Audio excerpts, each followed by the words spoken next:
All right, excuse me. All right, 1 o'clock. It's time to get back to business here. And it's okay for Sherry to post my link. I already posted it for everybody yesterday, last week, and every day. So it's okay for that link to be posted. Wouldn't be a problem. But if you want it, I'll put it back up. My email address is as follows.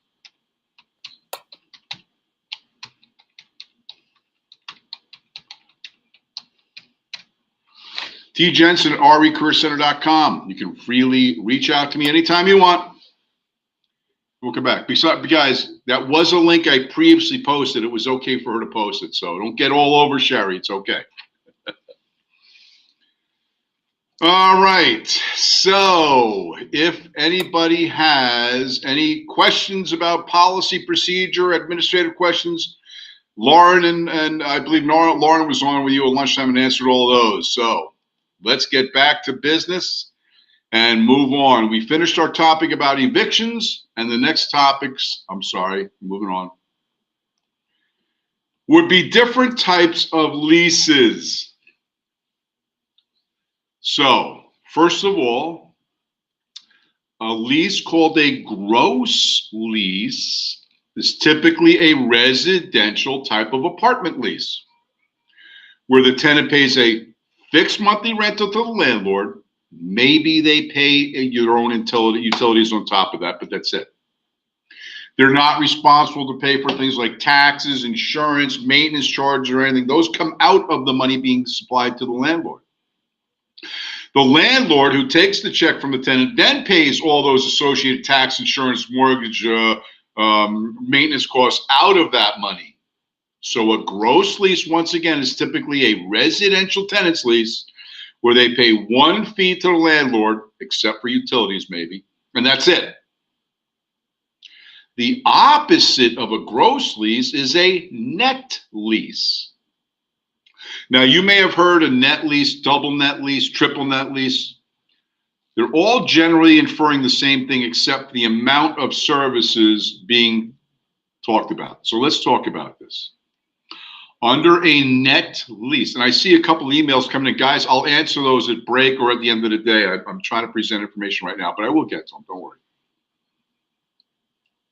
A net lease is where the tenant pays a base rent to the landlord and then some, if not all, of the property charges that occur monthly against the property. Give an example. A net lease for a tenant in a office building. Let's say they pay the landlord $5,000 a month for the office space.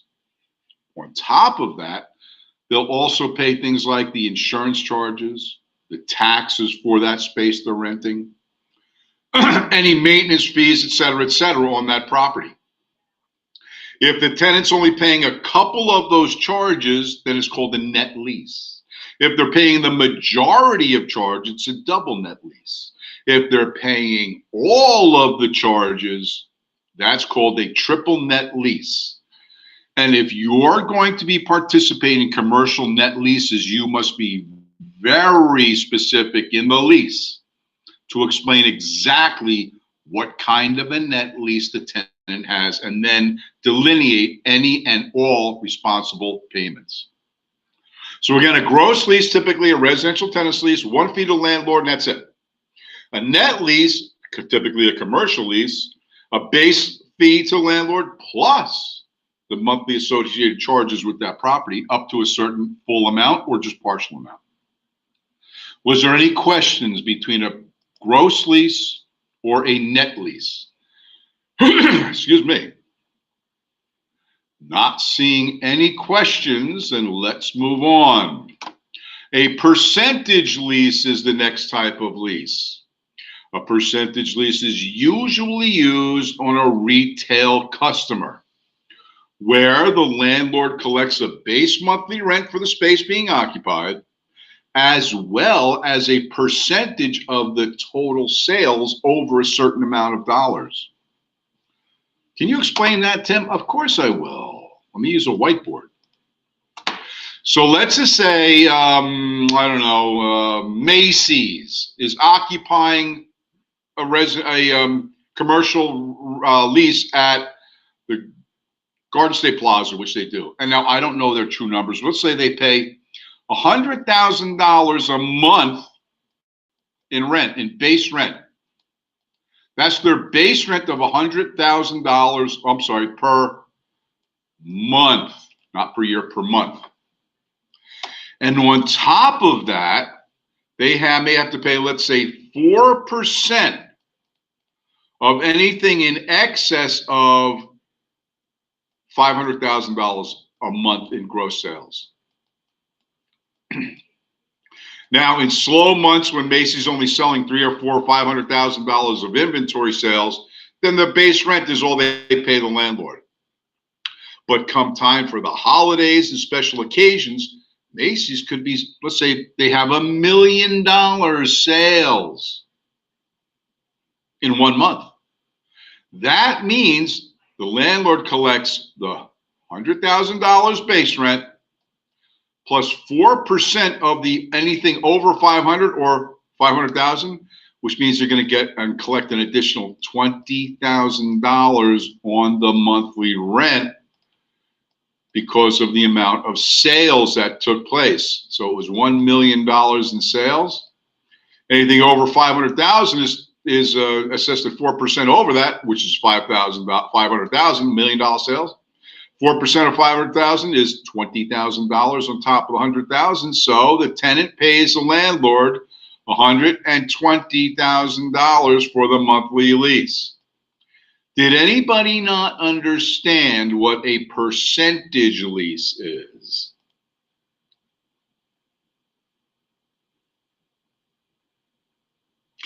Not seeing any questions? Excellent. Let's move on. Oh, sorry. Ayana, you had a question, so let me go back and open it up for you. What's your question?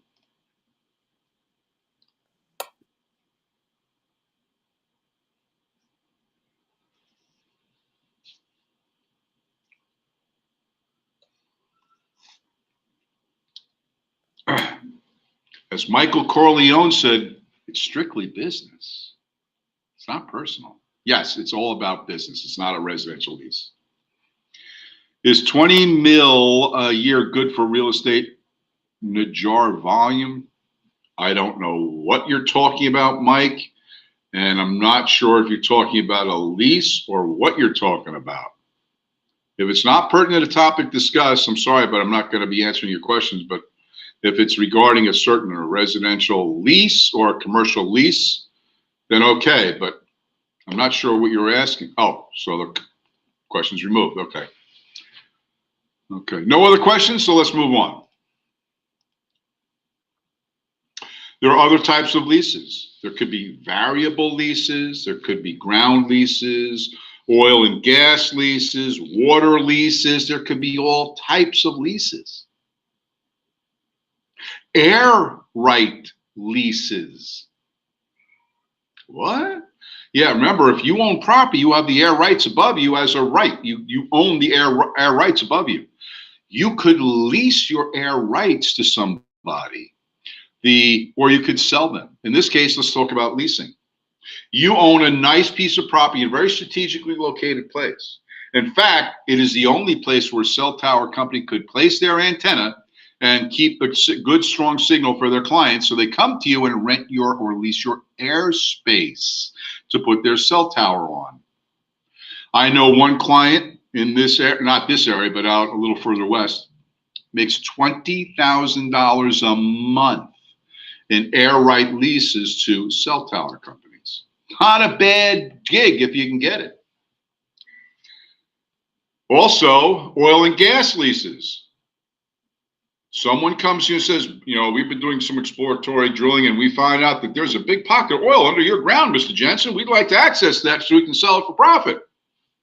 And I said, okay, since I have not conveyed those rights to anybody else, I might decide to convey them to you for a percentage of the sales or per barrel withdrawal rate or whatever, and work out an agreed lease price for them to access those oil and gas rights.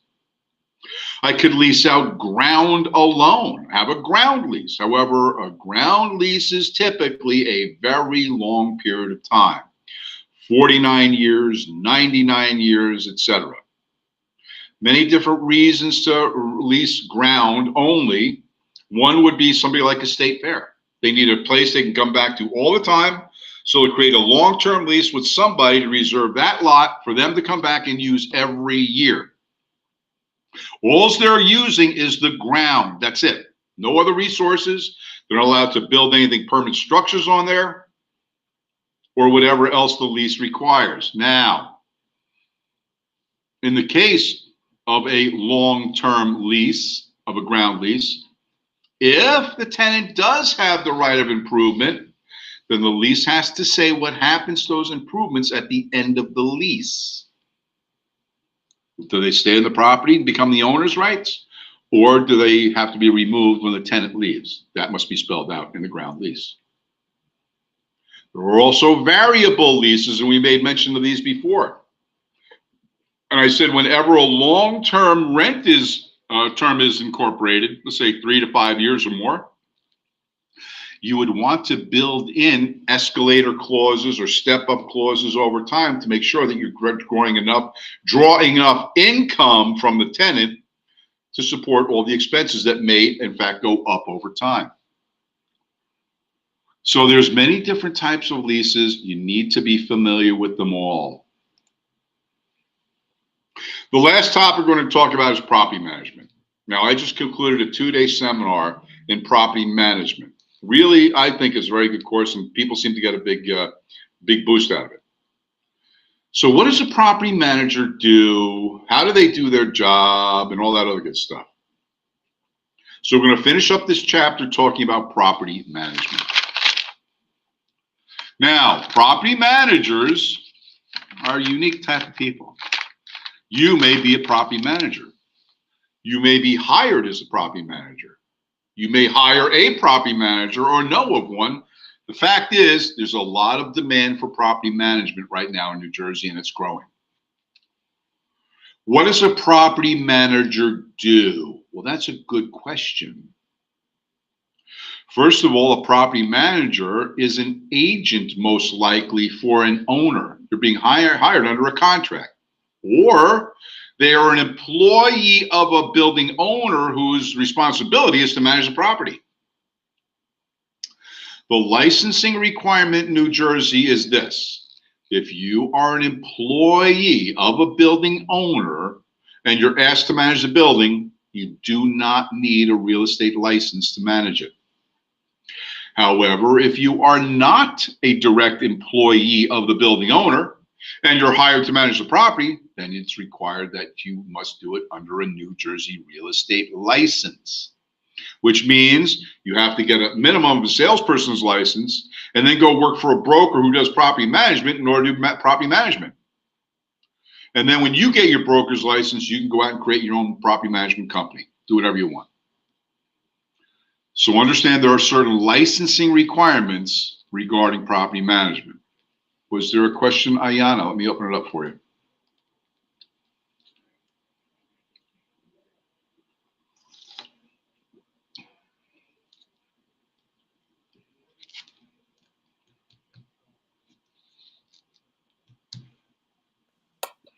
Can you repeat that? So you don't need a license for property management under which condition? If you're an employee of the building owner you're hired to manage. If you're in other words, you're an employee of the owner of the property. If so, you don't need a real estate license. But if you're not an employee of the building owner hired to manage the property, then you do need a real estate license. Anybody else with a question? So I need to become a broker before I can start my own property management company. Correct. That doesn't make sense to me. I'm sorry, what doesn't make sense?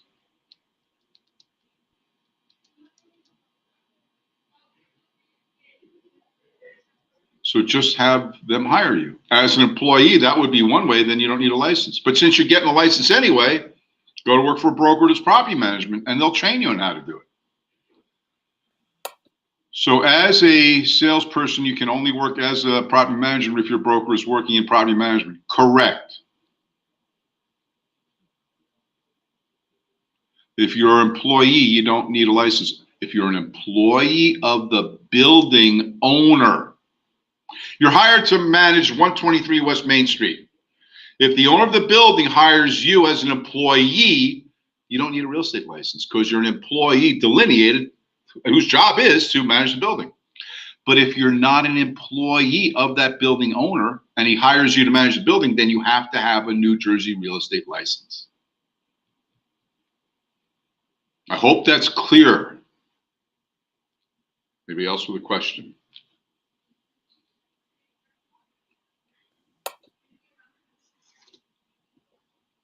Does the property owner need to be a broker? No. You could be in jail for all I know and still own property and have it managed for you.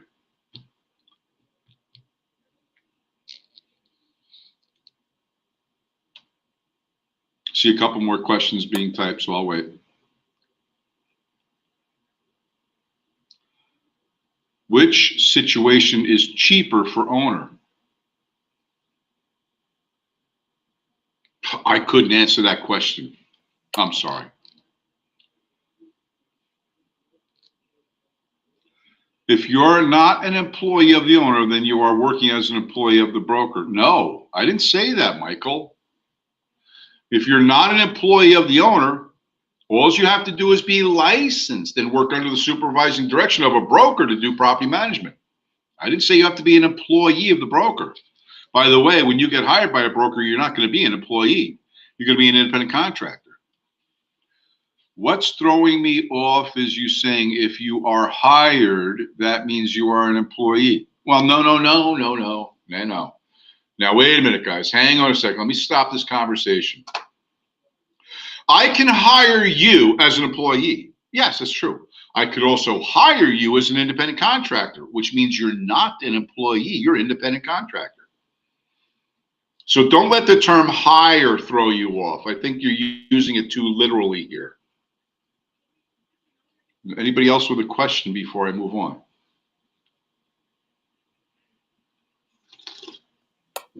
So only brokers can be. No, I didn't say that either. Guys, I'm sorry, but please don't infer things. In legalese, you're introducing evidence not yet present, or you're arguing evidence that has yet been introduced. We haven't even talked about that. All we're saying is if you are an employee of a building owner hired to manage the building as an employee, you don't need a real estate license. But if you're, I'll use the word contracted as an independent contractor hired to manage the property, then you do need a real estate license. So again, I don't want to go off the deep end with this. We're spending way too much time on this, and please don't take things so literally, guys, please. So I do need to move on. We still have a whole nother chapter to get through before the end of this day. So again, I don't want to diss anybody, but guys, we got to stay on track and get this stuff done. So what does a property manager do? Well, number one, they have to market and advertise the building to attract tenants. Then they have to interview and screen tenants. They have to check tenants in, check tenants out, manage their income, their rent, manage their security deposits. They have to take care of the premises, collect rents, do maintenance, hire and supervise employees possibly. They need to keep proper accounts of where money's coming from, where it's going to, etc. And make periodic reports to the owner about the profitability, income, and expenses of that property they're managing. There's many different things a property manager must do. In order to do your job properly as a property manager, you need to have a property management agreement. A good, well-written document creates agency relationship between the owner of the property manager or your employer who owns the building will give you a job description of what your responsibilities are as a property manager. There is no negotiating when you're an employee. As an independent contractor, contracted to manage property, I don't want to use the hired word in case I screw anybody up, then I can negotiate with the owner to find out what levels of responsibility he wants me to take on and what levels I'm comfortable taking on and what I think the owner should have responsibility over. So a well-written property management agreement will delineate all those levels of responsibility, who does what, who has authority to do what, et cetera, et cetera. Therefore, a property manager is going to be considered a general agent working for the owner of the property. Last week, we talked about agency, last Tuesday, where we talked about special agents, general agents, universal agents. And I said in the 99.99 times in real estate you act for the broker, you're going to be acting as a buyer's agent or a seller's agent or disclosed dual agent or transaction agent. Meaning you are going to be working as a special agent to do one thing and one thing only: help someone buy or help someone sell or help someone rent in this case. However, a property manager is not a special agent. They don't have one area of responsibility. They have many areas of responsibility. Remember, we just went through marketing, advertising, attracting tenants, interviewing, selecting tenants, doing background checks, checking them in, checking them out, processing their rent payments, security deposits, maintenance, and all the other good stuff we talked about. So they're responsible for the majority of things that are required to operate that property. Therefore, they're going to be hired as a general agent. And as we discussed last Tuesday, agency incorporates the 5 agency responsibilities that you must have to your client. Notice was the disclosure in a sale process. Notice is the disclosure in rentals. Notice meaning what's your requirement to inform parties of things. So I have a duty of notice, meaning I have to abide by the rules set up by the Real Estate Commission and state laws pertaining to terminating a tenancy in an apartment complex. If you're a tenancy for years, no notice is required. If you're a periodic tenant, the period length is the time of renewal, except if it's longer than a month, then it's maximum 90 days. If you're a tenant at will, then 90-day notice is required. So I have to abide by those laws. I have a duty to obey my client at all times, meaning whatever's legal and ethical that he demands me to do, then I must do. I must be obedient to them. I have a duty of care to know what my business is before I get engaged in it, or else I could wreck my client financially or however else. Therefore, I need to know how to do property management before I go take property contracts. I have a duty of accounting. I'm going to be handling incomes from tenants, and be handling security deposit, trust accounts. So I have to be accountable for the monies being conveyed and safeguarded. And I have a duty of loyalty. I have to be faithful to my client. An agent is said to be in a position of a fiduciary responsibility. The term fiduciary is from a Latin stem word of fidelis, meaning faithfulness. The Marines have a saying, semper fidelis. Marriages fall apart because of infidelity. An agent must be faithful, have a responsibility of fidelity to their client. They must be loyal to them, do what's right by them at all costs, and certainly keep confidential information confidential.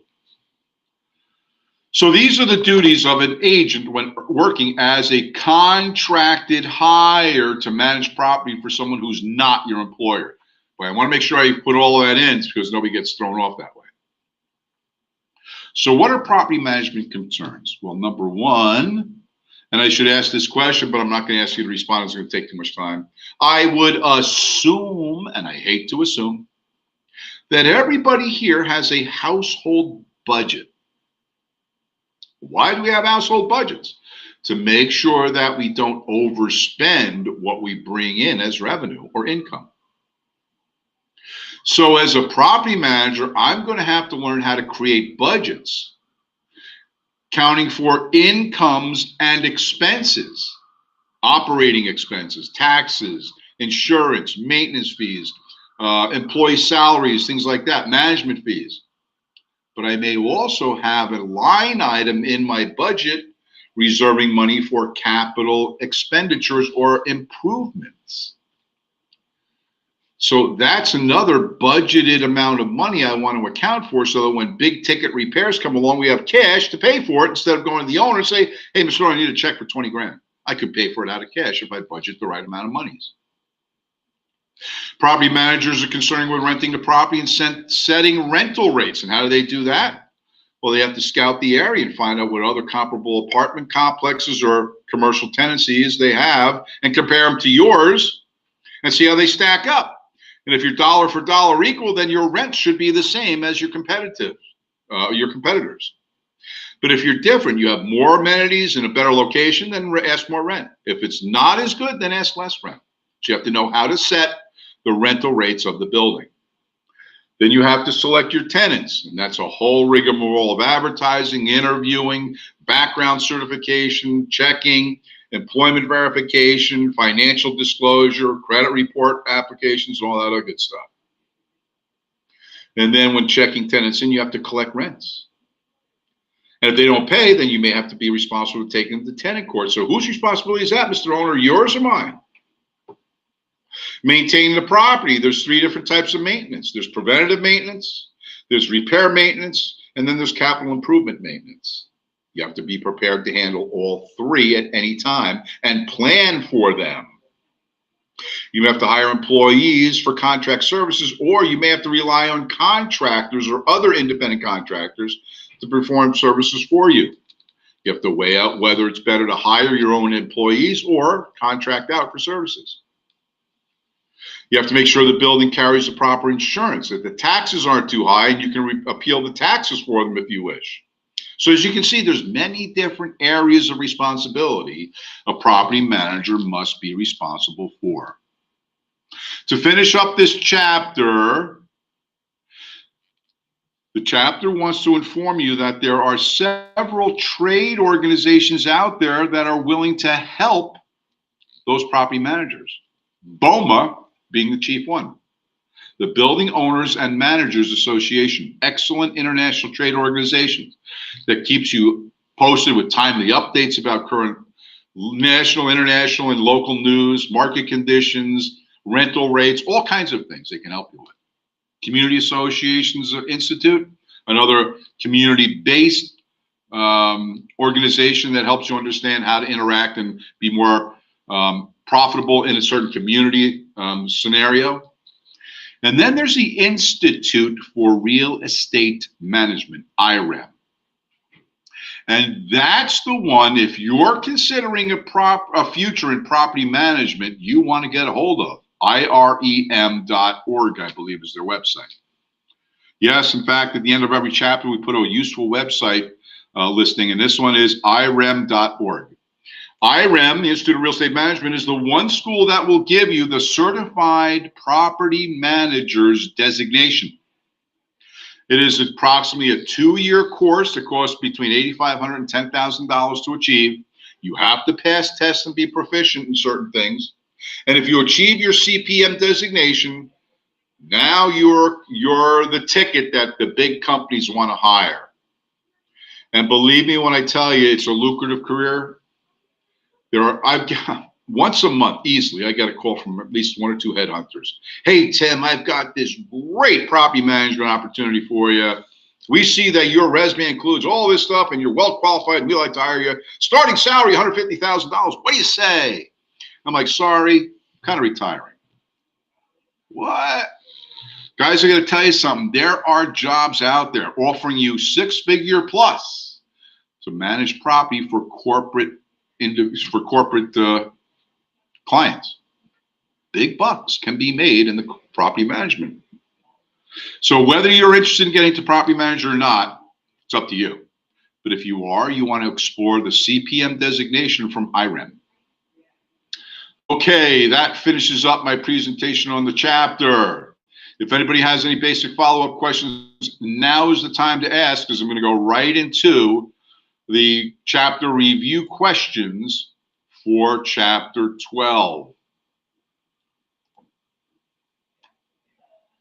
And here we go. And I will moderate the conversation because I don't see any questions posted. Oops. Number 1, a residential lease must contain notice of the right to attorney review if it, and I didn't go over that specifically in the chapter, but it's in there, so if you read it, you'll know the answer. That's the importance of pre-reading your chapters before you come. Guys, I don't discuss every topic in every chapter. So if you plan on just listening to me to pass the test, you're woefully inadequate to be prepared to pass that test. You need to read this book. You need to read the book. So question number 1, and please, if you can, I'd like to see everybody participate. You don't have to, it's not a requirement. There's a good number of people that don't, that's up to them. But I have found that the more I test myself, the more knowledgeable and retainer of that knowledge I can be. So, I'll give you a minute or so to answer this question. A residential lease must contain notice of the right to attorney review if it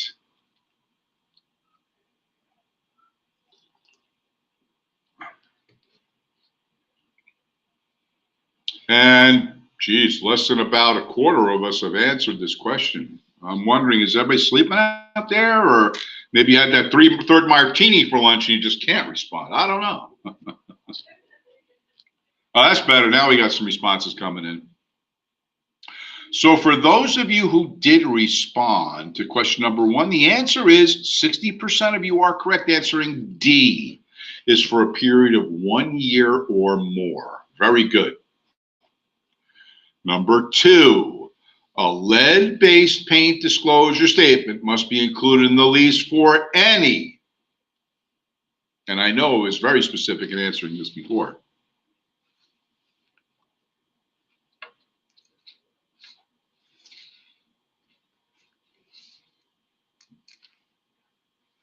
All right, now we're answering good. So those who did respond, 88% of you got it correct. C, residential building constructed before 1978. Excellent.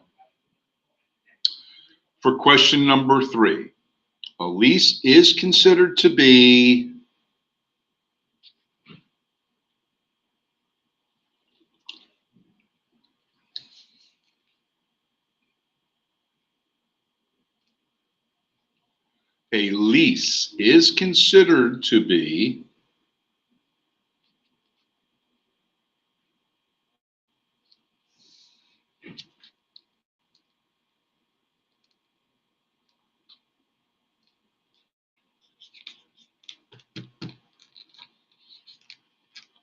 and from those who did respond, about 1 in 3, about 34% of you are correct in answering B. It is personal property. A lease is not an ownership of real estate. You have a lease which conveys rights, but not actual real estate. It's personal property, B. Number 4, a woman agrees to rent her upstairs apartment to a friend for only the next 6 months. The friend has a what?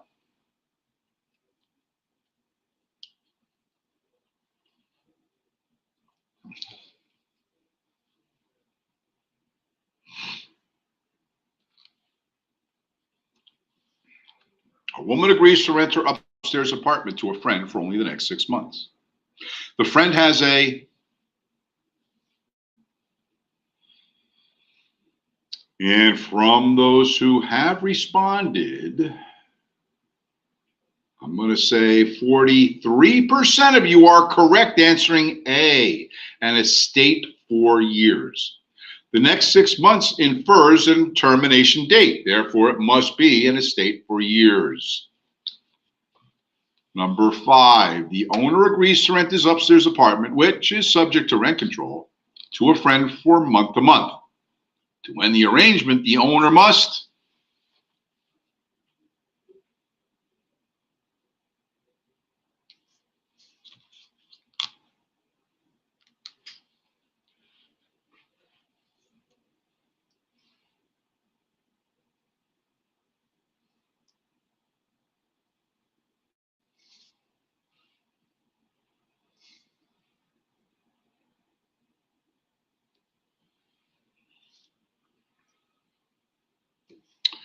and from those responding, the owner must correctly or 86% of you correctly answered C, give at least 1 month's notice before the day the rent is due. Yes. Number 6, the tenant's lease has expired. The tenant has neither vacated nor negotiated a renewal lease, and the landlord has declared that she does not want the tenant to remain in the building. The tenancy is called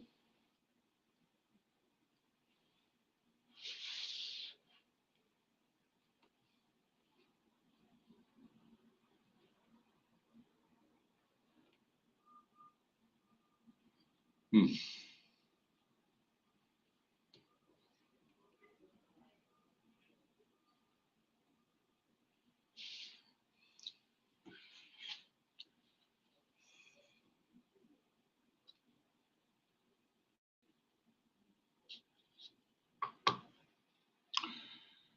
And 75% of you are correctly answering D, tenancy at sufferance. Good for you. Good job. Number 7, the owner sells her 6-unit apartment building in Trenton to a buyer. All tenants have leases and have paid security deposits. Now, what must happen?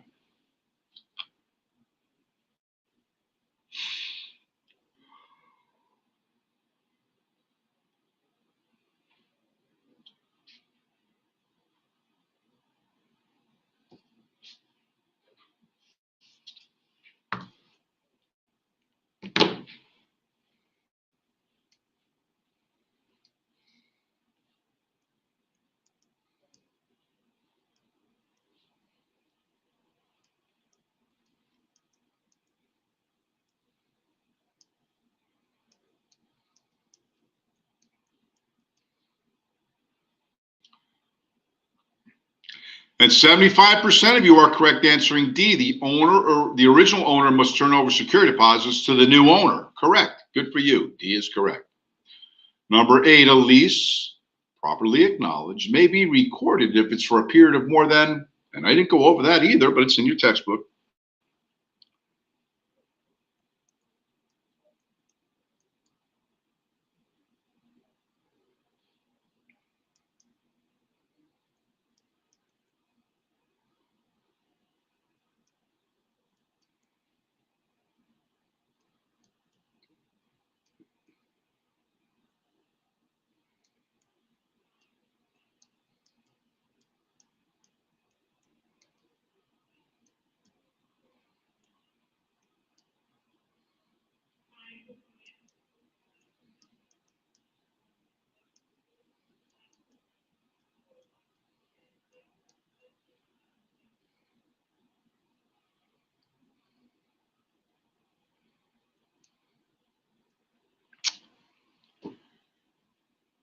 A lease properly acknowledged may be recorded if it's for a period of more than, what say you all?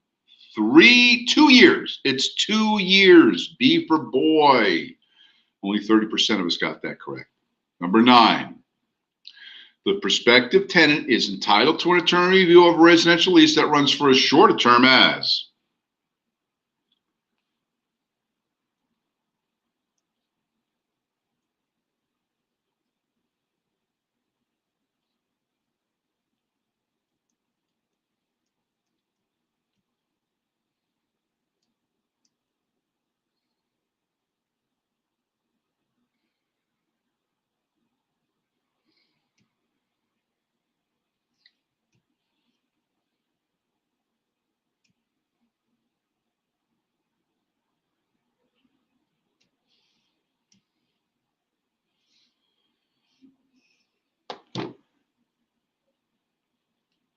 A prospective tenant is entitled to an attorney review of a residential lease that runs for a short term as 1 year, and 53% of you had that correct. 1 year. Number 10, a tenant who transfers the entire remaining term of his or her lease to a third party is.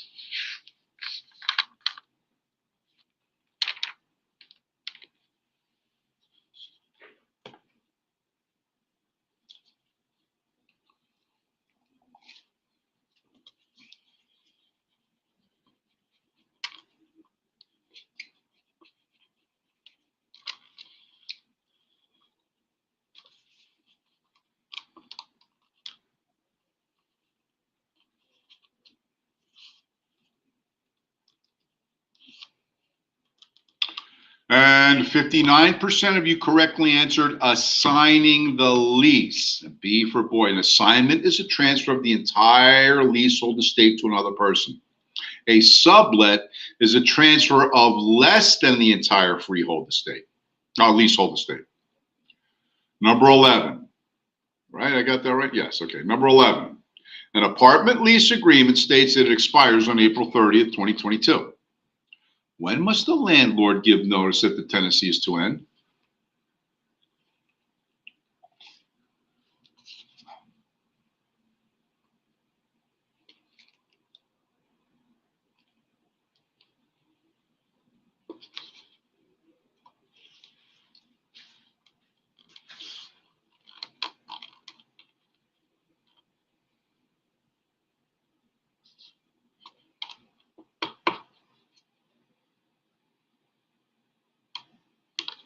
And 58% of you are correct answering D for dog. No notice is required. How come? It's an estate for years. By definition, it means it has an expiration date. D for dog is the only answer. That is correct.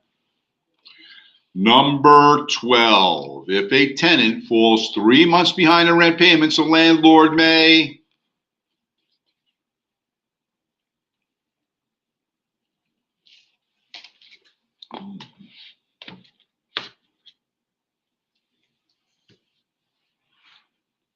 Oh, 97% got it correct. C, start a court suit for possession. Correct. It is C.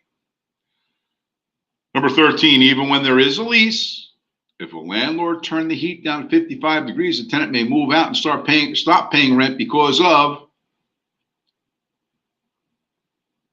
I'm going to make a comment here regardless of your answer. In New Jersey, if a landlord is responsible for supplying heat, during the dates of October 1st through May 1st in the wintertime, the landlord, if he's responsible for supplying heat, must keep the heat no less than 68 degrees during the day, and at night no less than 65 degrees. Once again, in New Jersey, if a landlord is supplying the heat, then the landlord cannot supply heat between the dates of October 1st to May 1st every year for less than 68 degrees during the day and 65 degrees for the nighttime hours. That's the state law. So your answer would be 83% of you are correct answering constructive eviction. Correct. B for boy. Number 14. A property manager may be reimbursed with...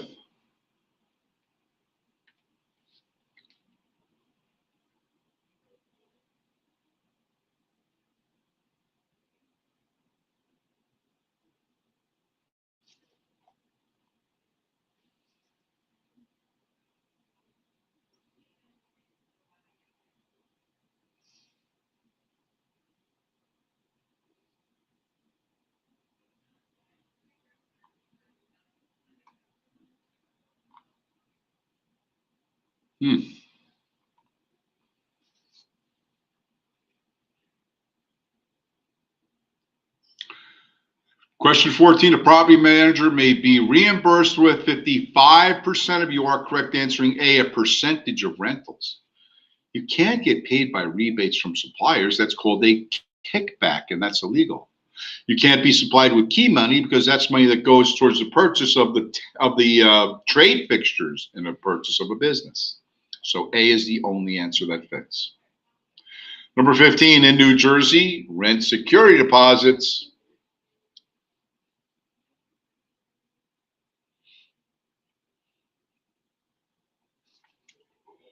Excuse me.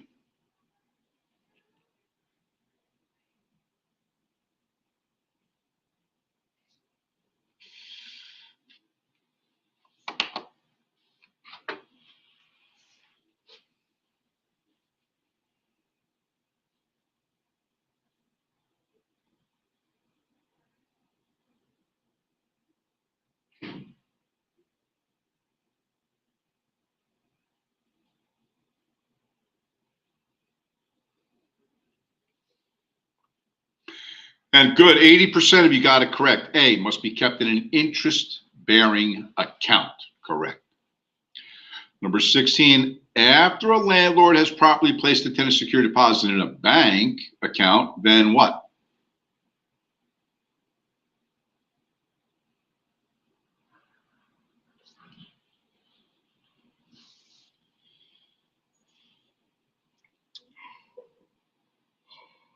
Excuse me.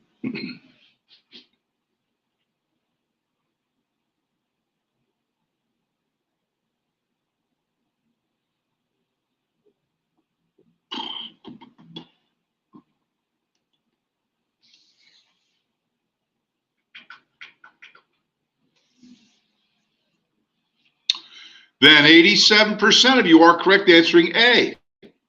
Annual interest earned must be credited to the tenant. That is correct, A. Number 17, an owner wants to sell a rental residential property that is currently under lease for another 16 months. Regarding security deposit made by the current tenants, the seller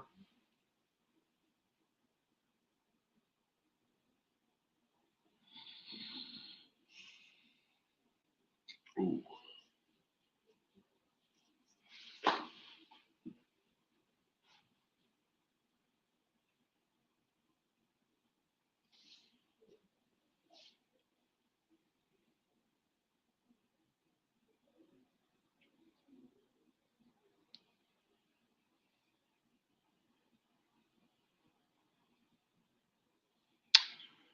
and about 77% of you are correct answering C, must deliver the deposit to the purchaser and notify the tenants. Correct. 18, a tenant signed an apartment lease calling for $1,000 rent per month.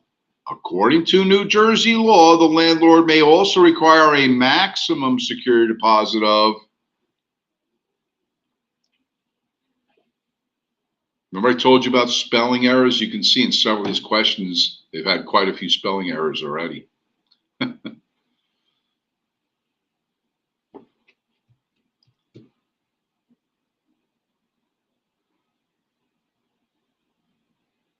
According to New Jersey law, the landlord may also require a maximum security deposit of, 93% of you are correct answering D, $1,500. $1,000 times 1.5 times is $1,500. D. 19. A woman owns a 24-unit apartment building. The building is managed by a professional management company and the superintendent lives on the premises. As the landlord, the woman is responsible for furnishing certain information to each of her tenants. Which of the following is not her responsibility to provide?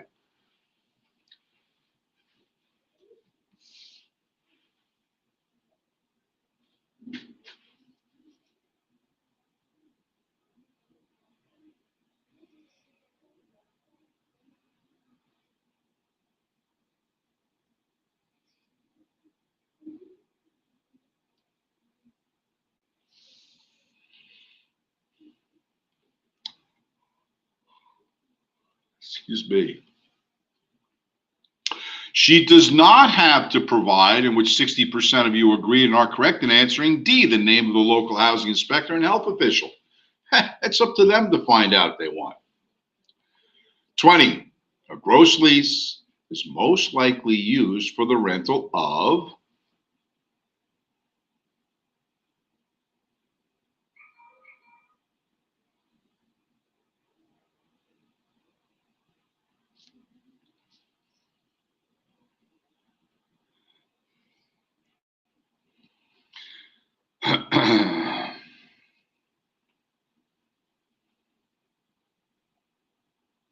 $75% of you are correct answering A, an apartment.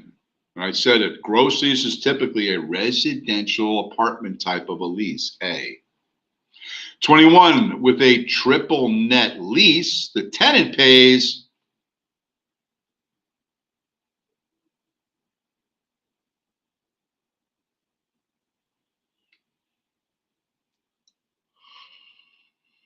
excuse me,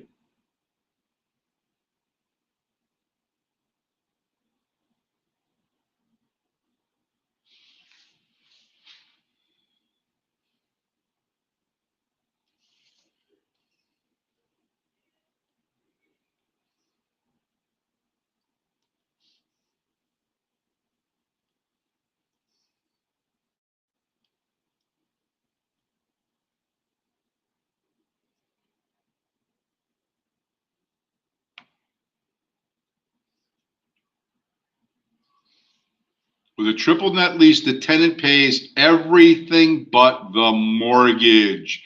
2 out of 3, 67% had that correct. D. 22, a percentage lease provides a what?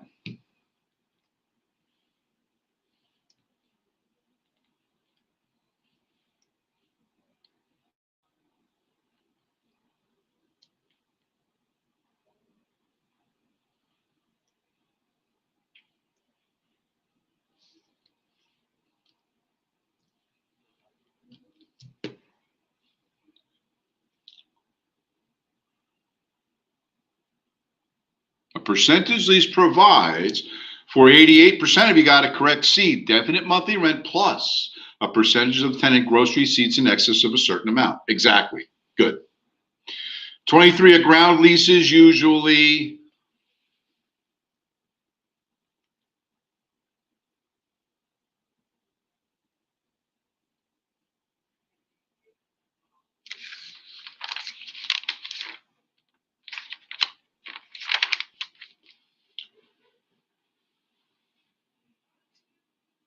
%90 got it correct. C, long term. Very good. Long term. And 2 last questions. In absence of rent regulations, the amount of rent charged is determined by the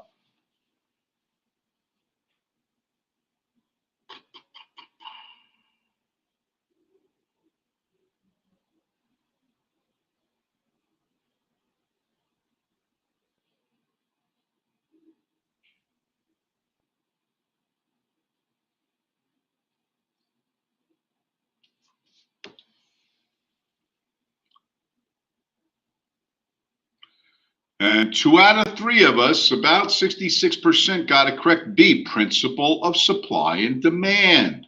It's whatever the market bears. And finally, the final question for the chapter, the initial CPM stand for?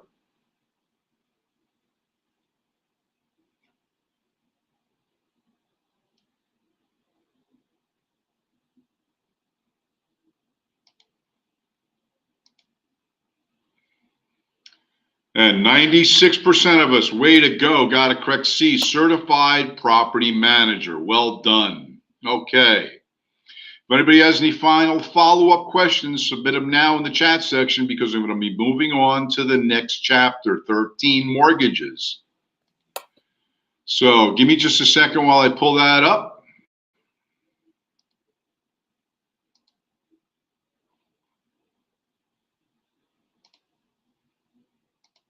What questions? Let's see. Can you repeat the heat law? Okay, yeah, one more time. Let me moderate here for a second. In New Jersey, if a landlord supplies heat as an amenity in the building, then the landlord must provide heat during the time from October 1st through May 1st of every calendar year,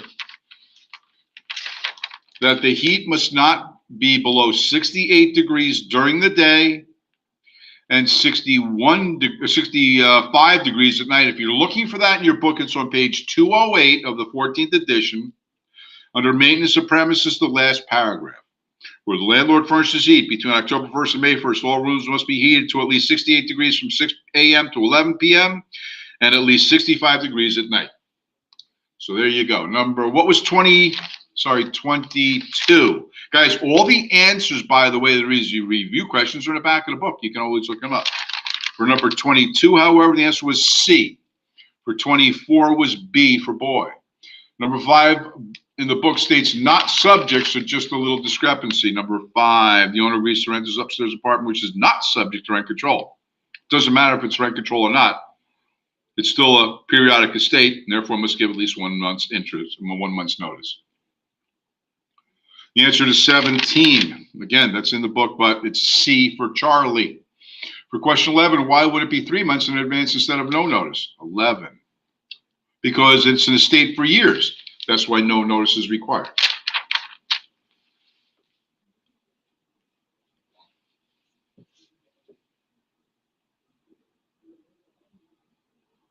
I'm not seeing any other questions, so unless there is, I'll wait a second. Patrick and who's that? Adeline, you guys have questions?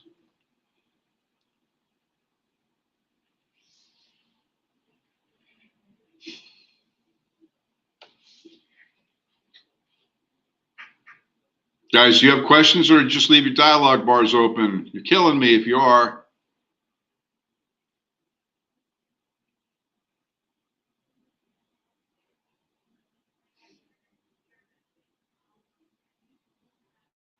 Okay, I don't know how long I can wait here. Oh, I'm sorry, the dialogue bar is not open. I already closed it. My mistake. Sorry, my mistake.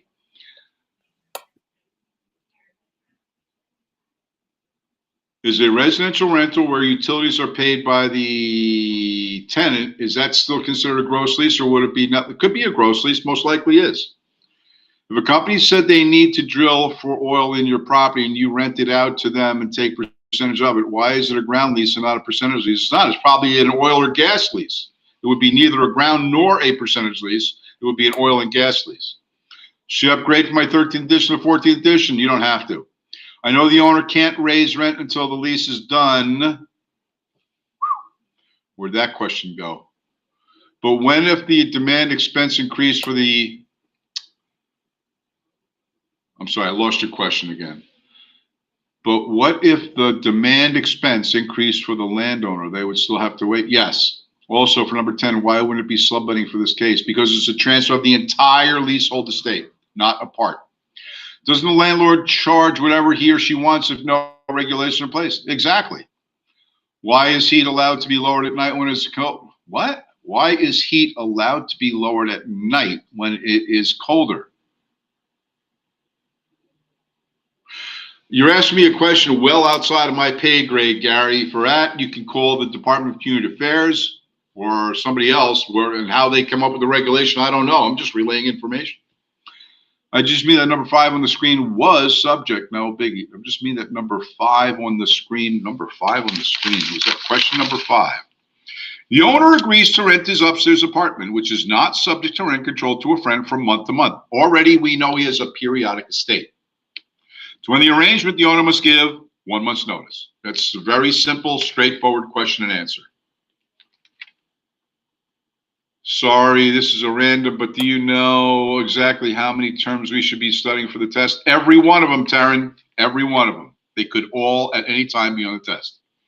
Not sure if I caught this, but can a property manager work as an employee of a landlord and a real estate as a brokerage? Yeah. I mean to say, why doesn't it apply to percentage leases? Because you're taking percentage of the profit. Arson, I don't know the context what you're asking that question in. What are you referring to? Was it a question in the review, or is this a concept? I'm not understanding the question. What's the concept under which you're asking the question?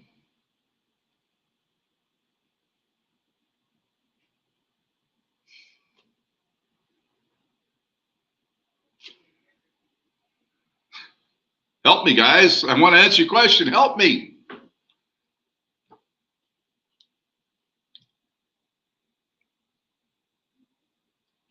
All right, regardless, there's no other questions coming. I got to move on. I'm sorry, guys, but I just can't wait forever for questions. I have to move on. Chapter 13. We're going to start this. We got a half hour to our next coffee break, so we got to get as much in as we can. We're running well below schedule, behind schedule. So we need to do some catch-up business. So if you feel that it's unfair, I'm sorry in advance, but I can't afford this kind of delay in presenting information. We're just taking way too much time, asking questions when pretty much the information is quite self-evident if you read the text. And I'm sorry if you feel bad, but I have a requirement to get this stuff done. Mortgages. When you complete this unit, you should be able to describe the provisions of a note, a mortgage, and a trust deed, as well as explain the various methods of satisfying or transferring a mortgage, including the process of foreclosure. Yes, we're going to talk about foreclosures and short sales and stuff. But first of all, we have to understand, what is a mortgage? Well, many times I hear people say, I got to go get a mortgage. I got to go get a mortgage so I can buy a house. The term getting a mortgage is inappropriate because, in effect, you're giving a mortgage to the bank in exchange for money to buy a house. A mortgage is a pledge of property given by a borrower as security for a loan to buy that property. Two documents you sign when giving a mortgage to a bank is the mortgage document itself and the note. Some states call it a bond. The note is a financing instrument in which it conveys all the terms, conditions, cost, everything about that mortgage amount. The note is a negotiable instrument and can be sold or traded for value in the open market.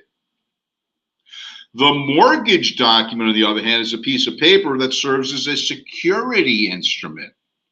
Why? Because you're pledging real property in exchange for the money you're borrowing to buy it. It's actually posting collateral in the mortgage document of the house. And if you successfully pay back that debt, you get to keep the house. But if you don't, and you default on the loan, then those documents serve as evidence of the right of the bank to repossess your property under foreclosure and sell it to satisfy the debt if they can. So a mortgage is a financial claim against property that is the result of a borrower borrowing money and posting that real estate as collateral for that mortgage amount. The term hypothecation is used, to describe the concept of pledging real property in exchange for money. Hypothecation. So once again, a note is a financing instrument that is a negotiable instrument on the open market, specifying all the financial terms and conditions and making the debt personal to the borrower. It is termed a promissory note in New Jersey, meaning the borrower promises to be the enforcer of paying back that money to the bank. They will guarantee personally that they will pay back the money. Even though the debt will be attached to the property in the mortgage is a security instrument because the property being bought is one that's used as collateral for the money being borrowed. All right. So we talked about the note, we talked about the mortgage. Certain terms, mortgagor is the person who is buying the property, the borrower. The mortgagee is the lender. So when people say, I borrowed money from a bank to buy a property, what they're saying is, I gave a mortgage to the bank. Therefore, the borrower is the mortgagor, and the bank is the mortgagee. If you can remember anything about this, just remember, the mortgagee is not me. If it's not me, then it's got to be the bank. So I must be the mortgagor or the borrower. That's easy. An hypothecation is the pledge of property in exchange for the money. And the mortgage document itself is the security instrument that backs that hypothecation up.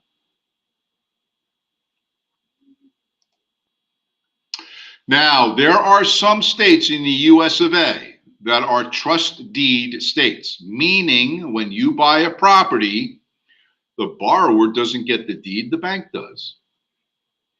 That's okay, because if you buy a car in New Jersey, you don't get the deed to the car if you finance it. You don't get a deed either, you get a bill of sale. When you get the bill of sale after you pay back the last payment to the bank, then they send you the title.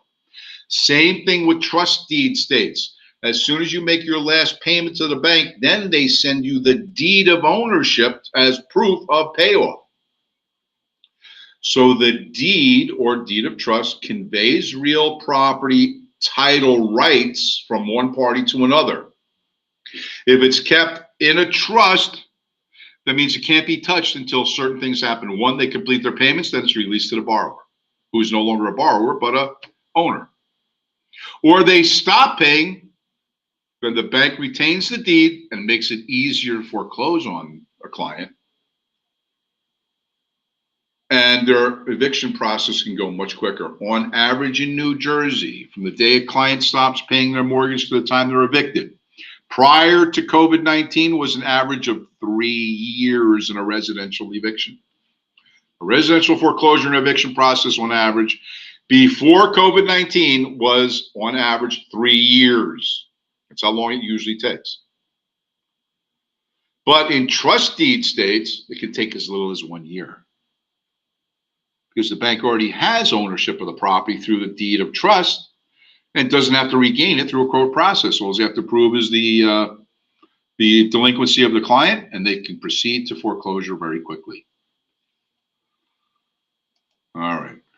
The note is executed by the borrower. We say executed means signed. The note explains the amount of debt, the time and method of repayment, and the rate of interest.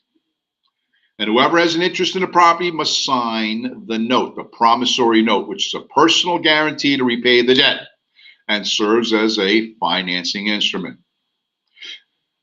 The mortgage document is executed by the owner of the property, and it contains a legal description, identifies the property as a pledge against security for the debt. It identifies lender and borrower, signed by all parties, and identifies the obligations of the borrower, which we're going to discuss in a few minutes, and whatever rights the lender has under the terms of the mortgage document. So before I move further, does anybody have any basic questions regarding mortgages or the topics we've discussed so far?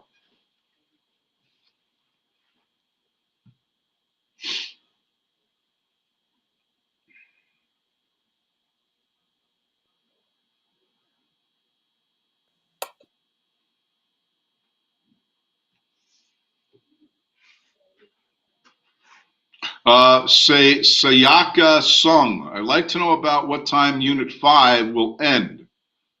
Well, whenever the instructor gets done presenting material. If it's me, it's whenever I'm done with Chapter 5, then I go into Chapter 6. There's no specific time stated. That's crazy. Does that mean the tenant can live for free for up to 3 years? I don't know where that came from. Trust deed isn't used in Jersey, right? No, we are a lien theory state, meaning the buyer gets the deed when they purchase the property.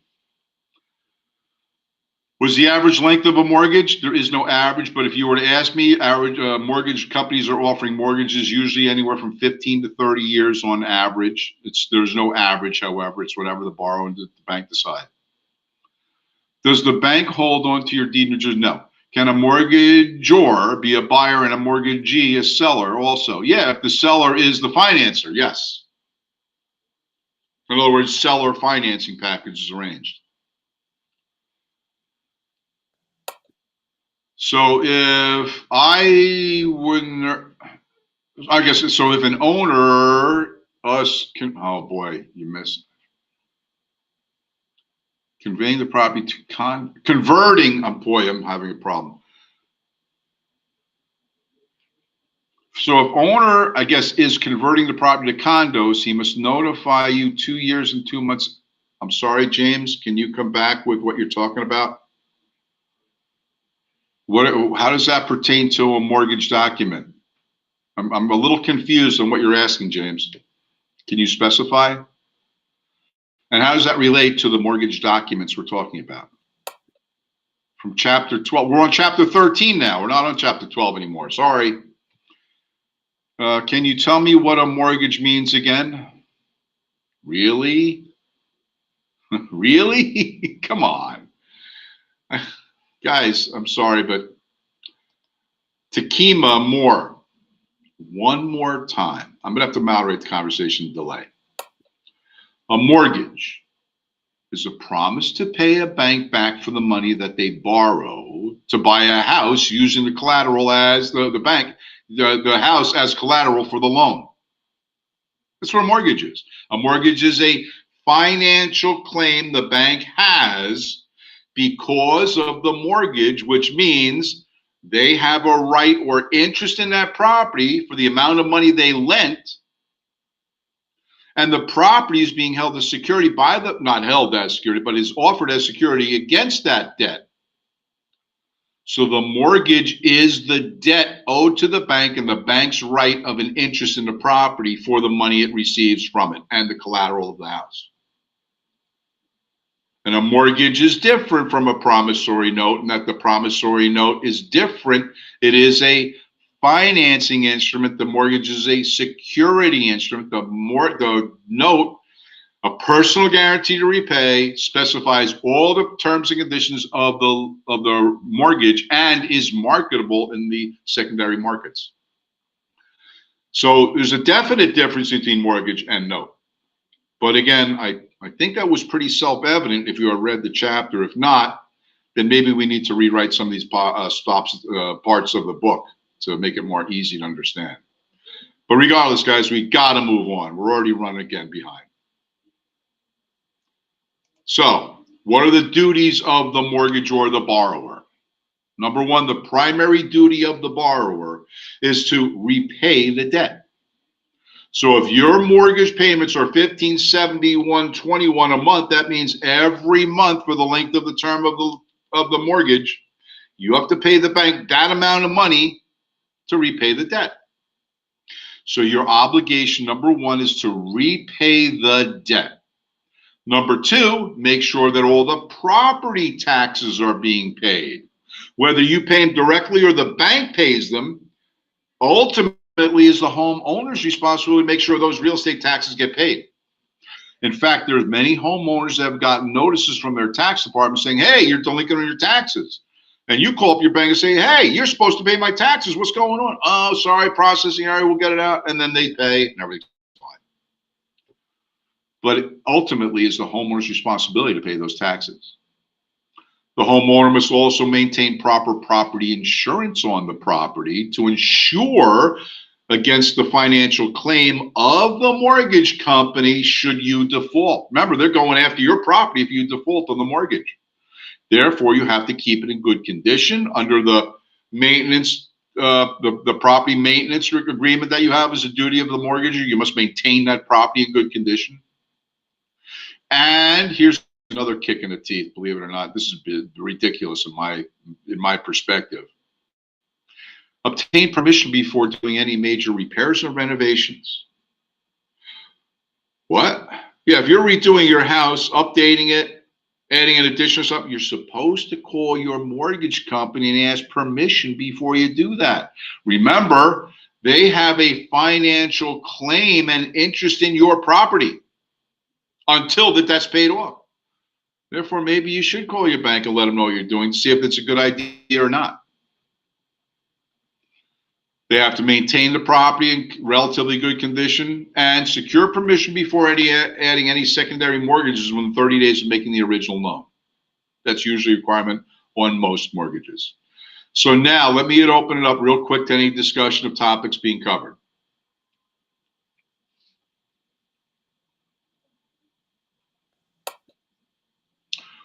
So are a mortgage and a primary? No, I said it's not. Comment. The main reason I ask is to refresh and recall the knowledge that I went through to solidify it in my mind. Learned that no question is a dumb question. Understood. But Charles, again, let me reiterate. They are completely different. A note is a financing instrument. A mortgage is a security instrument.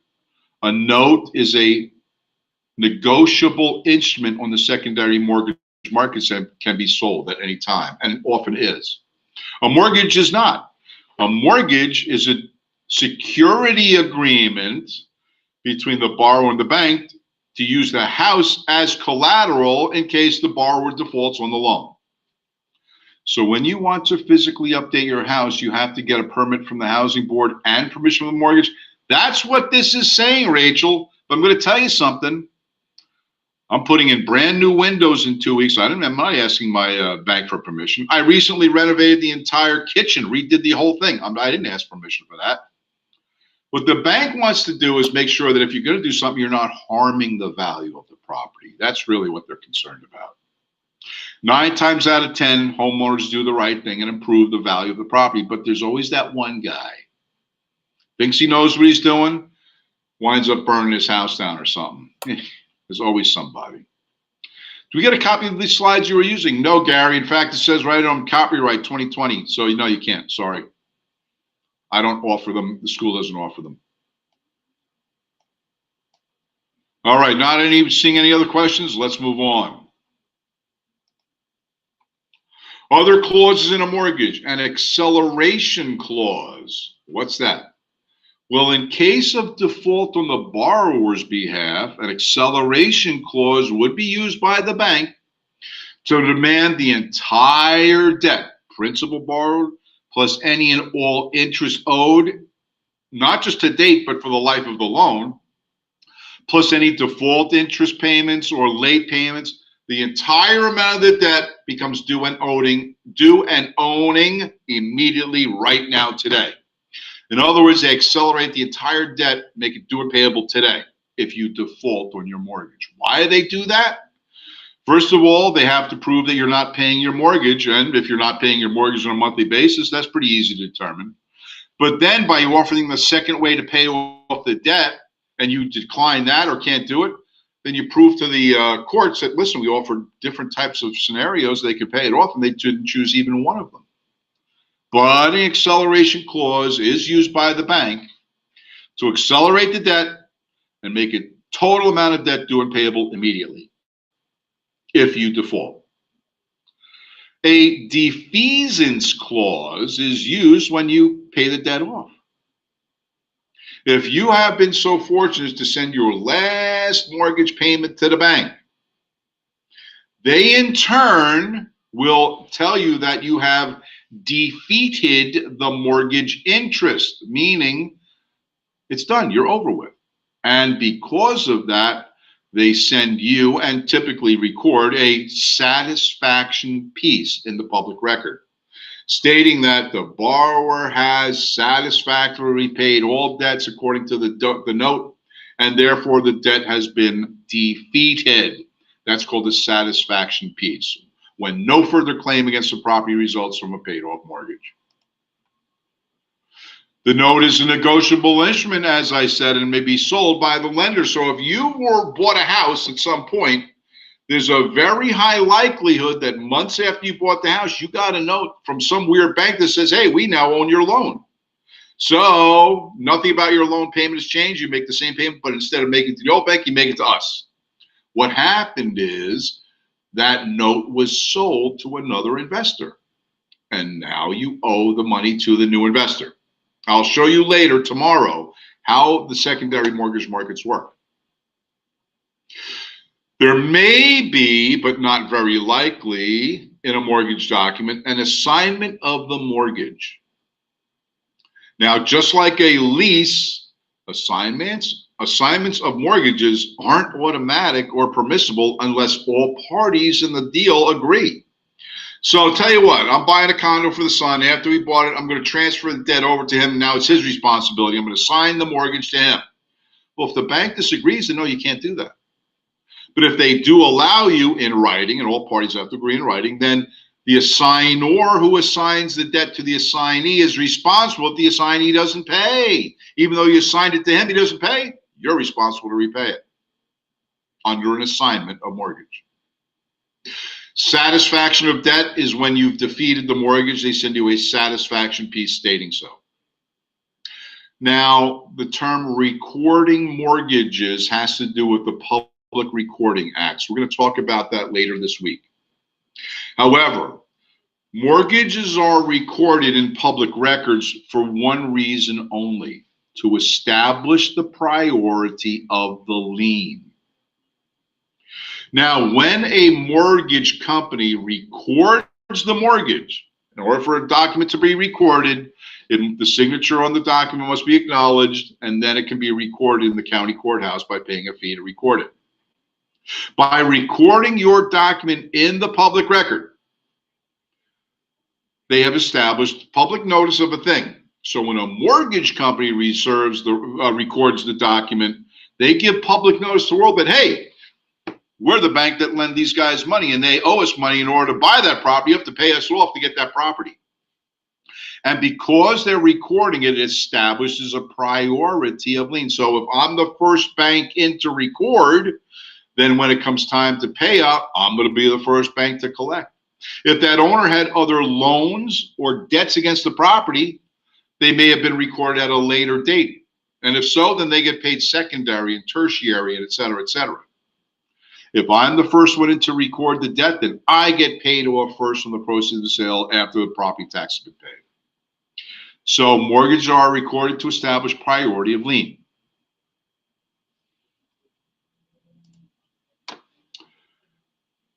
Interest. Interest is what the bank charges as profit to lend money. Now, whoever the brilliant person was millennia ago who came up with the idea of interest charges was brilliant. It turns out that when interest rate is charged at 7% or more, that the creditor who lends the money gets a doubling of their return on the interest every 7 years. It's no wonder banks structure loans for 30 years so that the amount of money they earn in interest doubles every 7 years. In other words, 4 times over the course of a 30-year loan. Right now, interest rates are much lower than that. So they're not getting the big returns they used to get. I remember buying my first house, the interest rate started at 9.5%. That was back in the 80s. Today, interest rates are what, 2.25%? 2.25%? Holy cow! How come more people aren't buying? Because there's not enough houses to satisfy the need. So there's all kinds of reasons what's going on in the market, and buyers are out there a dime a dozen. The problem is there's not enough inventory to sell them. But interest is the profit a bank makes when lending money. The term usury is used to infer an unnecessarily high interest rate. So if I'm going to open the conversation up, does anybody know at what point a bank will charge interest which is too high? How much is too much interest to charge by a bank? Anybody know? Hello? Knock, knock. Okay, there we go. Anybody know how much too much interest is by a bank? 10, 6, 25, 17. Hike. Well, I'm sorry. 5, 30. 10, 30. Okay, 5, 6, 21%. 30, 16, 9. Hike. Oh, sorry, I did that again. Okay, good. Thank you for participating. I'm going to close the conversation real quick. 17 or more. So here's the scoop. Back in the 1970s, people were buying houses with interest rates in the 21 to 27% interest rate. And I'm not kidding.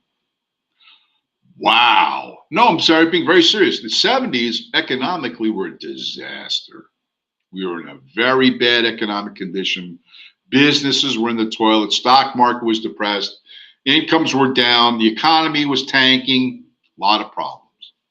You wanted to buy a house, you were borrowing money at 21 to 27%. It was extremely expensive, but people still bought houses. So what rate is too high? Good question. Well, it turns out under consumer laws, unless you're seller financing, I'm going to talk about seller financing in a minute. Unless you're seller financing, there is no cap on interest rates that a bank can charge. It's whatever the market bears. Now, a lot of people say, that's not fair. How is it not fair? If it was too high, borrowers wouldn't borrow. It's that simple. If housing prices get too high, borrowers won't buy, and prices start to reflect that. They start coming down. So it's whatever the market bears is what's too much interest. But right now, it's whatever the market bears. Right now, it's 2.5%, 2.25%, whatever. I borrowed money 9.5% on an adjustable rate, went to 11.5%, went to 13.5% before it came back to 11.5%. Was that too much interest? Compared to today, yeah. But at the time, I was getting a good deal, believe it or not. So according to law, There is no maximum a bank can charge for interest as long as the market will be willing to pay it. They can charge it. But if it is a seller financing arrangement where the seller becomes the bank for the borrower, then sellers can charge no more than 16% on the first mortgage.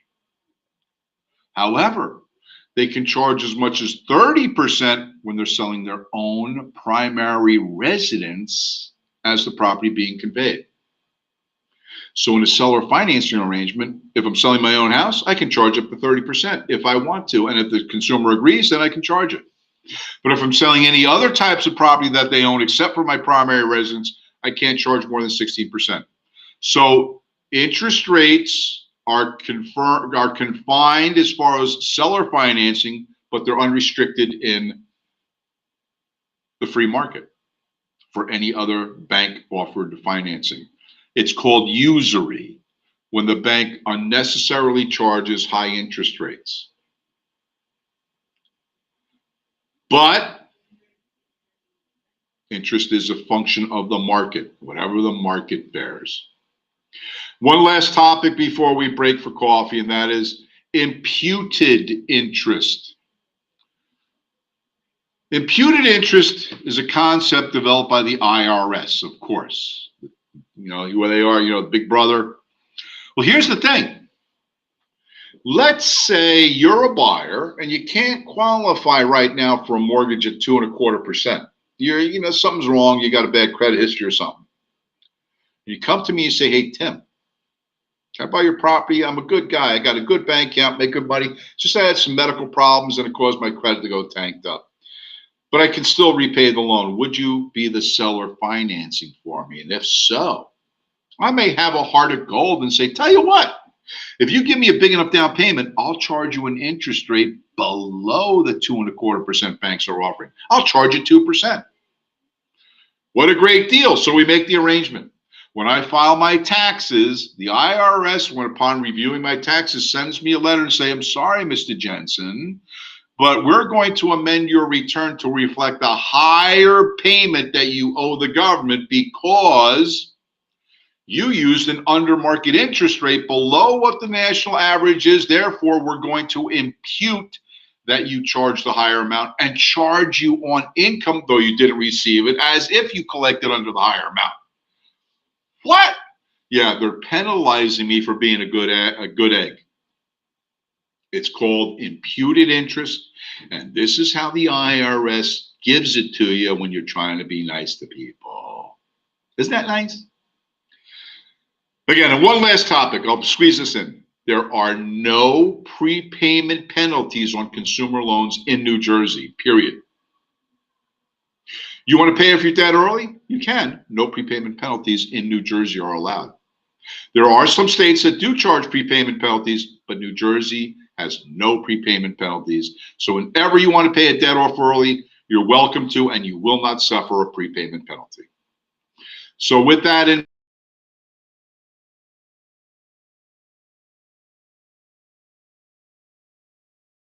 all right, I disappeared there for a minute. That was my own fault.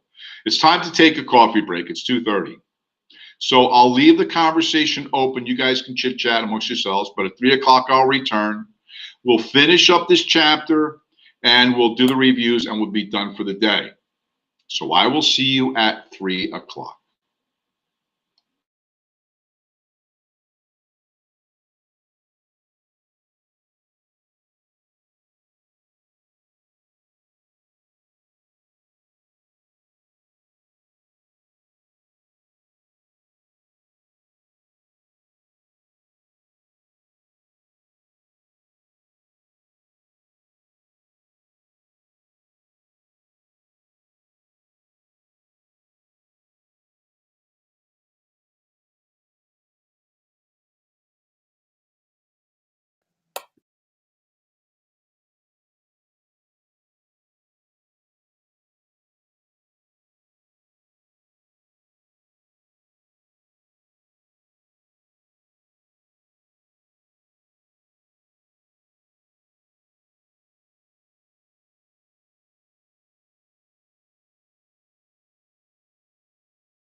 Hey, welcome back. 3 o'clock. Time to get started again, guys. Hope you have good coffee breaks and ready to proceed, and we'll finish up the day discussing the rest of this chapter. So, I'm going to moderate the conversation real quick and continuing in our discussion. And we finished up with the comment that there are no prepayment penalties on consumer loans in New Jersey. All right. Now, mortgages, first and second mortgages, what does that mean? Well, remember, I just talked to you about recording mortgages to establish priority of lien. Therefore, when someone sells a house, let's take that example. Who gets paid off first? Well, it's a good question. Let's say that homeowner got a purchase money mortgage, bought the house, took out a home equity loan years later, took a secondary mortgage out on the property years later than that, now is selling the house. Who gets paid off first? Well, the most recent debt should be paid off first, right? No. Remember, mortgages are recorded in the public record to establish priority of lien. So whoever was in first to record the debt gets paid off first. Whoever was in second, which is considered a second mortgage or junior lien, gets paid off second. Home equity loans, secondary mortgages are considered secondary mortgages. All mortgages contain something called the subordination agreement in it, which states, as a lender of money, we wish to take primary position in payback should the customer default or sell the property. We want to get paid back first. However, we also recognize that there may be debts recorded ahead of us, and we agreed to take a secondary or junior position in priority to collect our debt when the property is sold. So, a lender subordinates their right of primary collection to whoever recorded before them. And sometimes mortgage companies jockey for position by using a subordination agreement to transfer one debt to prioritize another debt ahead of it. Why would they do that? Sometimes done to allow additional financing, refinancing, or things like that to occur.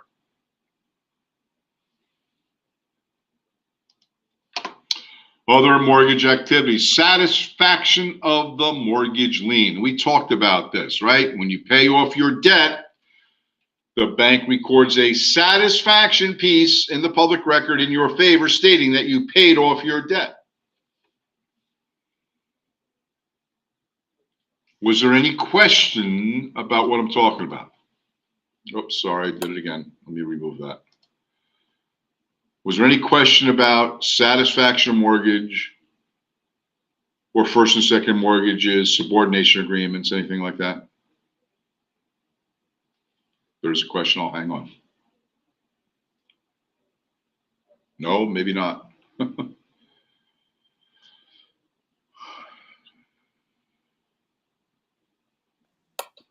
Hey, Tim, this is just about prepayments on page 355.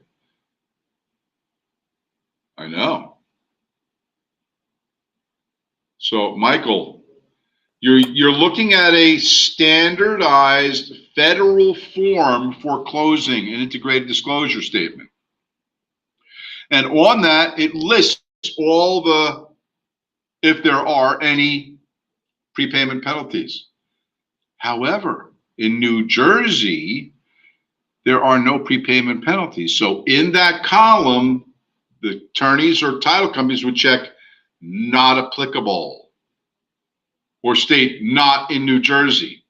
Therefore, it's no prepayment penalties. No worries. Can I pay down a debt on my mortgage before the time? Of course you can, David. There's no prepayment penalties required, necessary. In New Jersey, prepayment, not even for partial prepayment. I'm sorry. Not available for partial prepayment. Can you explain your terms, David? I'm not sure what you're saying or asking.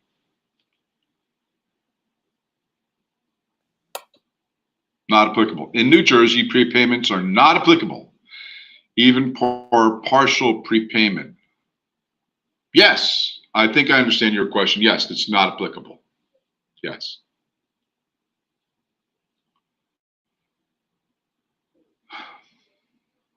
Other questions? You're welcome. Can you have 2 mortgages for one property? You can have 10 mortgages for one property if you can qualify for them. Yes. This might be covered later, but what happens if someone sells a home they haven't finished the mortgage on? Don't worry, we're going to get there in very short time. We're going to get there, Rika. So hang on. All right, so let me moderate and move on. Assuming a seller's mortgage. Well, first of all, in New Jersey, all contracts are not assumable at all, unless a novation accompanies it. And the mortgage company will determine whether a mortgage is assumable or not. And as I know of today, there are no mortgages except for one that is assumable right off the shelf. And I said that, yes. There are no mortgage programs out there assumable when you get them. The only one that I know of that is 100% assumable is a VA loan.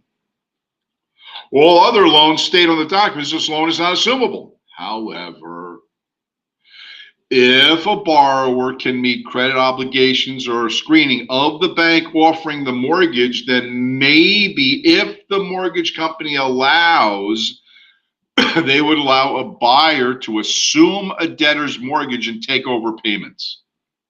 That's a very rare scenario today. However, if the seller is using VA financing, then that loan is 100% assumable, even by non-veterans.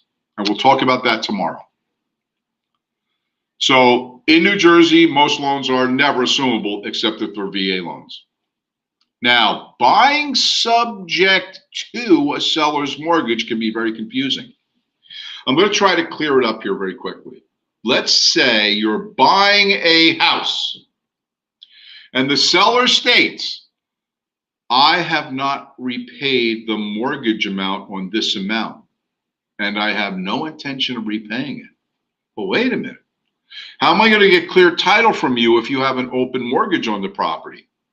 Well, if I buy the property and agree to buy it subject to the mortgage, the buyer's not responsible for the payments. And when the house is sold, they're not responsible for the payoff of that debt.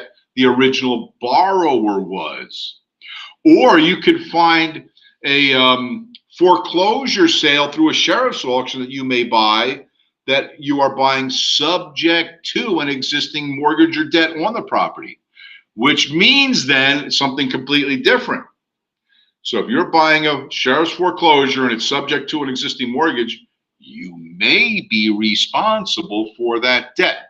So the terms here, buying subject to a seller's mortgage, means you better consult your attorney as to what obligations you have on repayment. In some instances, you're totally obliged to pay back the whole thing. In other scenarios, you have no obligation whatsoever to repay. So it's a confusing topic. They try to lump into a couple sentences that mean gibberish in the book. But again, if you're buying subject to, that means the seller's keeping financing in place for some reason, and he's responsible for the debt. If you're buying a property at a sheriff's foreclosure from a foreclosure tax sale, and you're buying subject to that, you may be responsible for it. So again, always consult an attorney when subject to mortgage is brought up, because it can be and often is very confusing.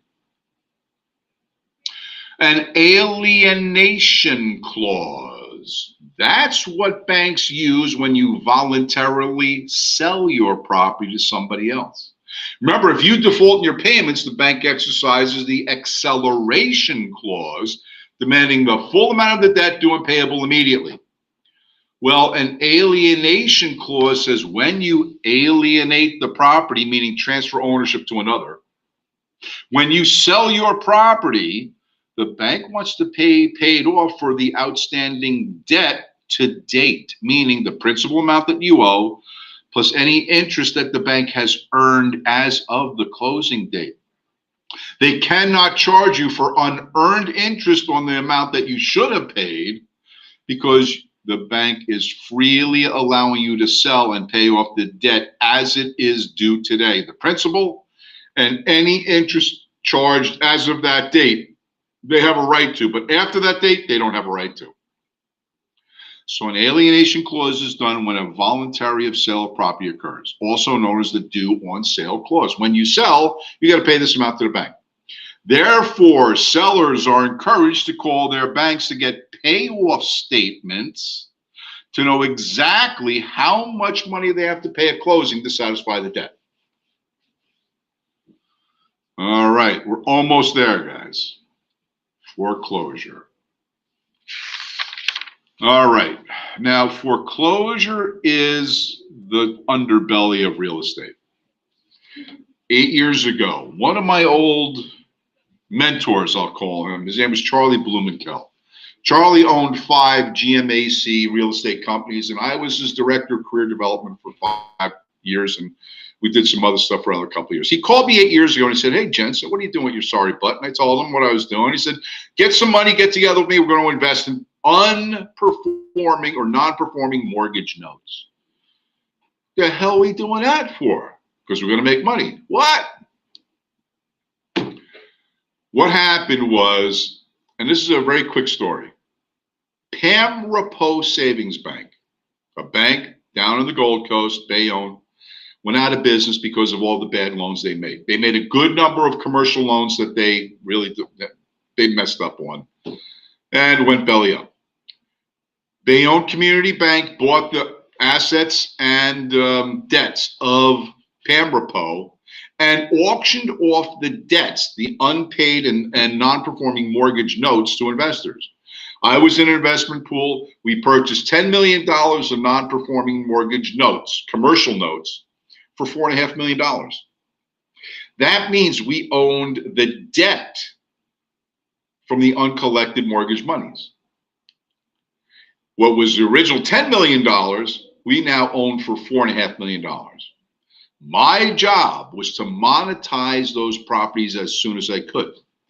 Now, a residential mortgage is different than a commercial mortgage in that in a commercial mortgage, if the borrower defaults on the mortgage, the bank has a right under the clause called the assignment of leases and rents to demand all rent proceeds on those properties to be made payable to the bank in lieu of the owner not paying his mortgage. So we had our attorneys draw up letters and visited every one of those tenants and started collecting all the rents on the buildings.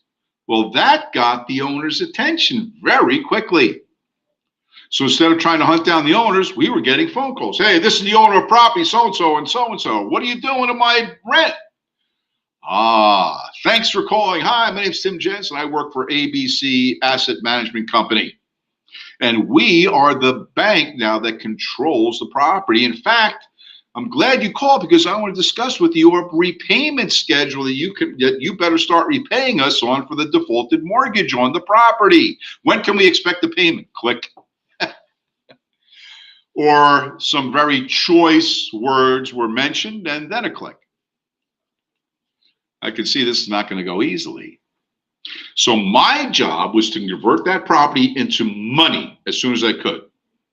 I told you before, in a residential foreclosure process, it takes on average about 3 years to finally get rid of the tenants that regain control and sell the property. Well, in a commercial mortgage, it only takes 1 year to foreclose. So in my conversations with those debtors, I would tell them this: listen, you're not paying your mortgage.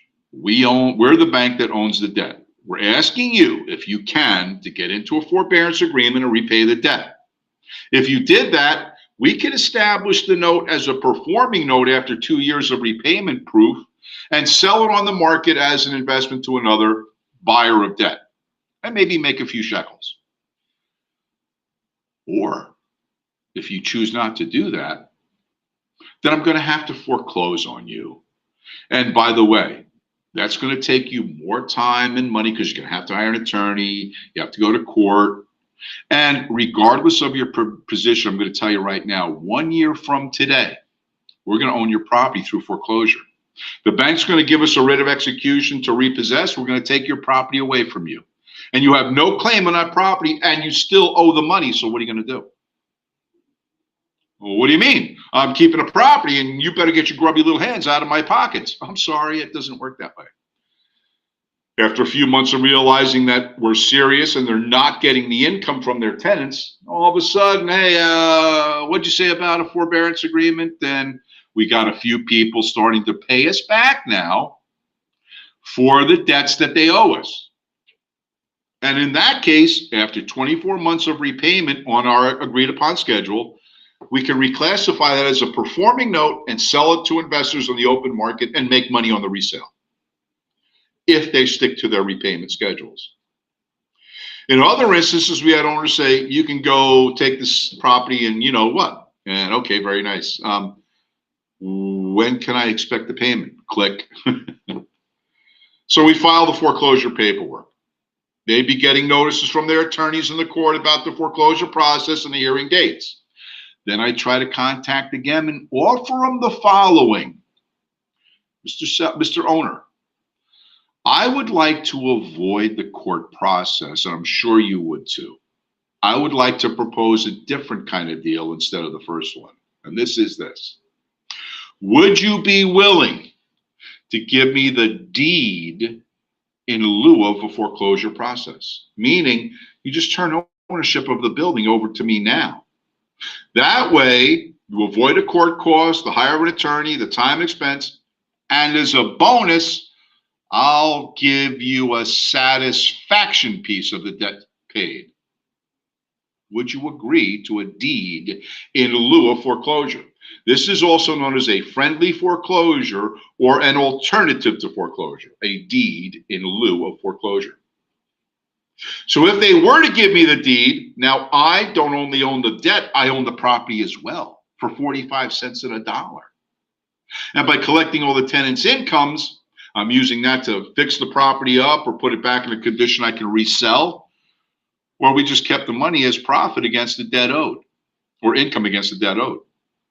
Either way, when I regain control of that property, I sell it on the resale market. Let's say I sell it for say 80% or 75% of its value. I bought it for 45% of value. We made good money over 8 years of these properties. Now, we did it over 5 years. There was a few residual buildings that we finally cleared up. But the fact remains that if I have to foreclose, you and I have to go to court through our attorneys and negotiate with the courts as to how we're going to foreclose. And when we do foreclose, we're taking your property away from you and you have no right after that to redeem. But if you agree to just turn over the deed in lieu of the foreclosure, I'll satisfy your debt with a satisfaction piece and it won't destroy your credit. You can go out and rebuild your empire with another building. But if you fail to even do the deed in lieu, then it is going to reflect that we had to foreclose on you and the account was a charge off to the tune of several hundred thousands of dollars. How are you going to go out and establish your credit again after that? Very difficult. So the process is this. When a borrower stops making payments, after the first payment, the bank sends a little letter. Dear Mr. Borrower, perhaps we've crossed in the mail and you've already submitted your payment. In that case, disregard the notice. However, if you didn't, please remember that the debt is payable and you must contact the bank and let us know if there's any problems so we can help you out. Then you missed your second payment. Bank sends another letter. It seems that this is a serious problem because now we haven't received your second payment. In this case, it is requested that you contact the bank at the following numbers to arrange alternative financing or talk to our people about modifying your loan in some way to restructure it to get you back in a payment schedule. Banks don't want to foreclose, guys. That's not their primary purpose. The primary purpose is to lend money and make money, not to spend money on a foreclosure process. But the fact is that if you don't pay the bank back, they're going to foreclose. Then you miss your third payment. And then the letter goes out and says, well, you gave us no choice. We have to go into foreclosure action. So look forward to a letter from our attorneys in the courts regarding your appearance in a foreclosure proceeding. Then the bank files something called a lis pendens in the public tax records. A lis pendens is a notice of an intent of a legal process to occur against the property. So if you're looking in your tax database and you see the words lis pendens, that means somebody, usually a bank, has filed a notice of an intent to take legal action against the property. Most likely it's a mortgage foreclosure or a tax foreclosure. We'll talk about that another day. So lis pendens is filed, and then you've got to go to court. Once the court proceedings is all over and the writ of execution is handed down to the bank, that's the court order now that they have repossessed the property in foreclosure, then they have to evict the tenants. Once the tenants are evicted, the sheriff in the county where the foreclosure occurs is responsible for selling that property in public auction. It's sold to the highest bidder. The bidder must pay for the property at a sheriff's foreclosure auction with 20% cash at winning of the bid, and in 10 to 20 days later must pay for the balance in cash as well. You can't have the, oh, I'm going to go get a mortgage to get, no. You got to have the cash available to buy foreclosures. Got to be cash. So the sheriff auctions it off to the highest bidder. Whatever the proceeds was from the sale goes to pay off any existing and all debt, including, first and primarily, most important, pay off any tax debt that's open on the property. Any property taxes that have been paid must be paid first. From the remainder of the money, then it has to pay off all the mortgages on the property. If it's not enough to satisfy all those debts, then it's quite possible the buyer may be subject to an existing lien against that property as part of their financial obligation. That's why I say it's always important to talk to an attorney regarding this. And it's never a good idea just to go and try to buy a foreclosure and see what you can get unless you do your research first, because you don't know if there's other mortgage debts, other tax debts, utility debts, mechanics liens, all kinds of things attached to the property. So at the sheriff's sale, the sheriff gives a sheriff's deed, meaning you own the property and there's no protections against you. It's just that you own the property. That's what a sheriff's deed conveys. However, not all property is sold through a sheriff's auction. Sometimes the banks keep those properties in what's called REO, real estate owned, where the bank keeps the property in a hidden inventory off the market, and then at some point down the road when they feel it's the right time, gives it to an authorized broker to sell those bank-owned properties, those REO properties. From the proceeds of the sale goes to pay off the debt. If there's not enough to pay off the debt, then the bank can go back to court and get a deficiency judgment against the borrower, a court-ordered demand for payment to the bank for the deficiency of the missing money from paying off the loan amount. So either way you look at it, guys, a foreclosure is never a good thing. But if a foreclosure does come up, you want to be involved as a realtor, somehow get involved in this, because believe it or not, as a realtor, I can stop a foreclosure dead in its tracks, even if it's already in the court process. Yes, according to federal law, owners of property, defaulted owners, have the right to use any method to sell their property for maximum returns, and having it given to me as a realtor and listing it, I can usually get the best price in the market today. So I'm almost done. The last topic is deed in lieu and short sales. We talked about deed in lieu, an alternative foreclosure, also known as a friendly foreclosure. I talked about REOs and deficiency judgments. What I didn't talk about was short sales. Now, from 2002 to 2007, house values went from here to here. Basic, guys, remember that period of time from 2002 to 2000? Housing prices skyrocketed 30, 40% per year. And people were taking out equity loans based on the increased equity position realized in a very short period of time. So they borrowed more money against their houses. No problem, because if they sold the house, it would pay off all the debts and they'd still make money. But in 2008, all those values tanked overnight down to the pre-escalation price ranges and sometimes lower, which means people who owned property at this value still owed money that had to be paid from this value. These are called short sales, where the proceeds from the sale is not enough to satisfy the outstanding debt. People still wanted to buy and sell property during this time, but they couldn't because they owed too much money on the property. It took a number of years before the banks finally instituted short sale programs. In the olden days, 2010 and 11, I'd have to call up the bank, actually go and meet with some personnel, sit down and discuss the situation and what I was planning on doing on selling the house. Then they'd have to have their attorneys create certain documents that I had to use and to do a short sale that authorized me to work for the bank in selling the property. Whenever I produced a listing and a sale contract came in, the bank has to approve the contract first, and then the bank would pay me commission for selling the house. My agreement would be with the seller, but the bank has to approve all contracts.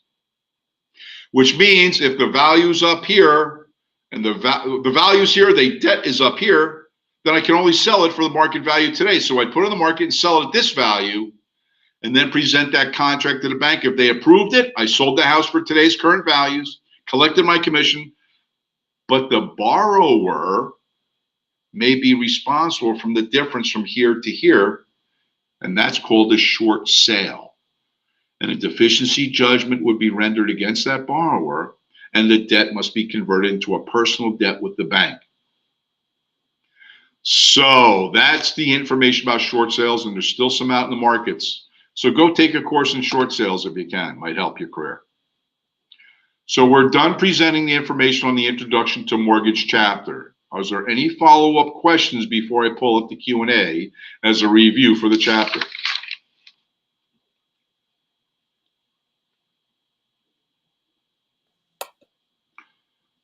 What does it mean that a loan is assumable? I did cover that, Gary. I don't know where you were, but we did cover that. In fact, I spent a few minutes on it. That means it can be taken over by somebody else if the bank allows. Just to confirm, as someone who is in the midst of being foreclosed, a realtor can list it on the market and sell it to stop foreclosure? Correct. Yes, Rika, I could do that. Quick question from earlier in the chapter. The note and the mortgage are signed by the borrower, or both borrower and lender. Usually the borrower is required to sign both, and sometimes the bank also countersigns as witness or testament or something like that, and usually requires both as well, yes. Bidder has to pay the remaining balance of the foreclosure? No, the seller does through a deficiency payment. Wow, Tim, would love to have an off-the-books convo with you on that non-performing notes. I'm an active investor. Oh, good, Alex. Well, again, maybe sometime we could, but right now we got a class to get through. But yeah, I worked in the asset management business for a good 5 years. A really good learning experience, by the way. It certainly opened my eyes up to the underbelly of the real estate business. With new purchaser of a short sale property, have a clean deed and has nothing to do with the whatever previous owner owned the bank. Correct, Gwen. Why would any seller want a buyer to assume their mortgage? If the seller is liable, what is the advantage? The answer is the seller is not liable under an assumption, only under an assignment. Therefore, if it's an assumption, then the original debtor is removed from the debt chain. I know what assumable means, but what makes it assumable or not? The bank decides if it's assumable or whether it can be acquired by some other borrower, not the lender. Can you through the estoppel and reduction? Estoppel and reduction estoppel certificate is a statement of debt. That's all it is. So if I'm selling a house and I'm transferring the debt over to a buyer through assumption or assignment, they would get an estoppel certificate stating when you acquire the debt, this is the outstanding balances and terms and conditions of the debt. A reduction certificate is if I'm choosing to refinance, they'd show me how much the original balance was and what the current balance is for purposes of refinancing, most likely.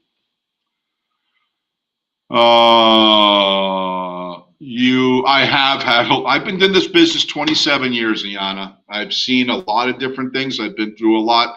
And I've always experienced a lot of different things in real estate because I have that kind of mind. I want to know different things about different stuff. So I jump into stuff.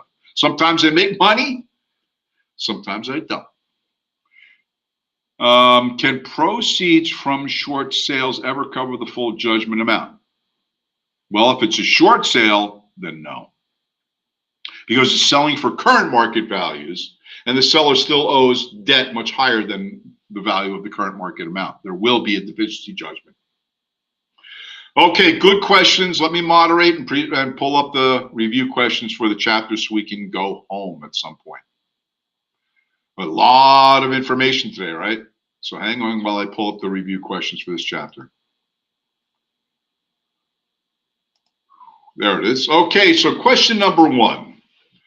All on the same parcel, person A gives person B a mortgage in return for a loan of $100,000. Person B fails to record the mortgage. Person A then borrows an additional $40,000 from person C, who records the mortgage. Person A then persuades person D to lend him $150,000. Person D records his mortgage. Which is now the first mortgage against the property?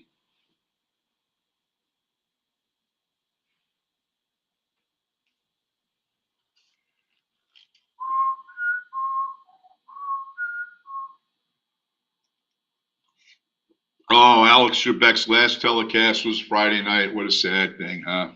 Great guy. Missed it. He's going to miss him.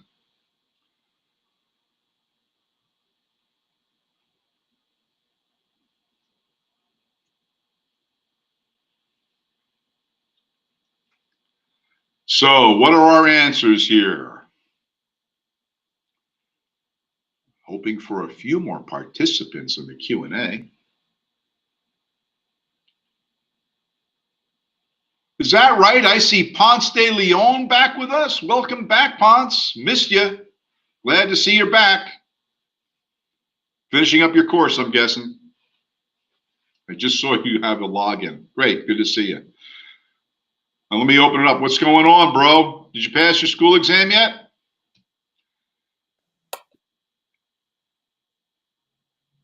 Yeah. Oh, I got sick from COVID. Sorry to hear that. I hope you're doing better now. Explore any territories recently? Had to throw that. I'm sorry. Just had to do that. I'm sorry. Okay, I'm going to moderate and let's go through the questions. So, from whoever responded, 80% of us got it correct. B for boy. Person C, because his was the first one recorded. Correct. Number 2, an owner allows the buyer to take over the mortgage on her property when he buys the house. She receives the most protection if the buyer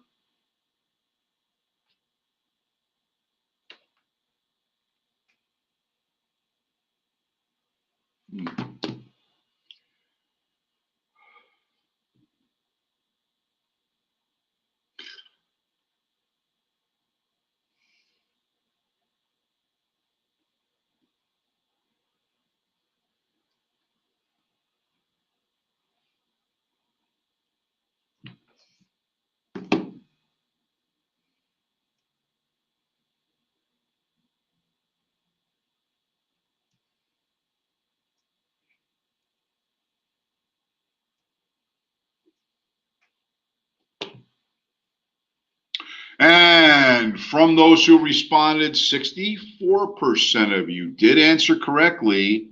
She receives the most protection if the buyer assumes the existing loan. Correct.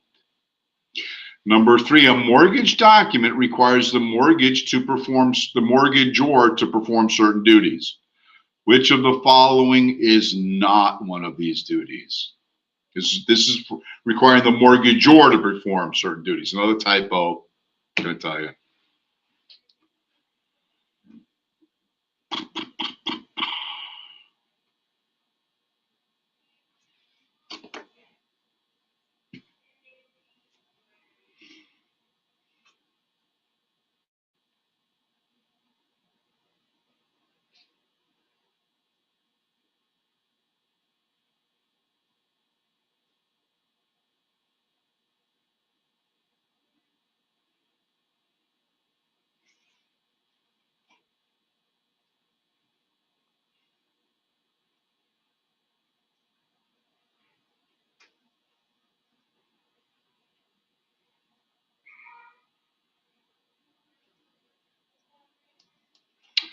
A mortgage document requires the mortgagor to perform certain duties. Which of the following is not one of these? Yeah, B for boy, of which 78% of you got correct. Obtain the mortgagee's permission before renting a room? No, you don't. You can do that on your own. You don't need the bank's permission. Number 4, a buyer borrows $120,000 to buy a house. The local factory closes down and real estate values fall. At a foreclosure auction, the property sells for only $80,000. To make up the loss, the lender may seek a deficiency judgment against who?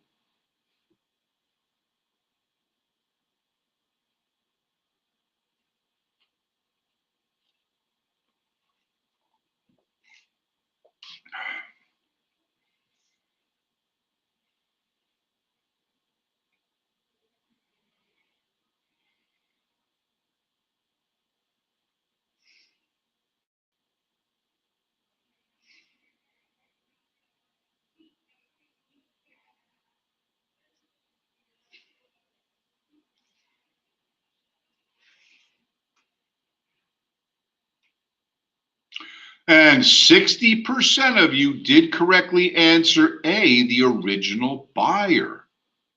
The buyer owed $120, it sold for $80. The buyer's going to have a deficiency judgment for $40,000 in this case. Good. Number 5, in a friendly foreclosure, the lender agrees to, and again, another typo in the answers here. Jeepers. They're all over the place.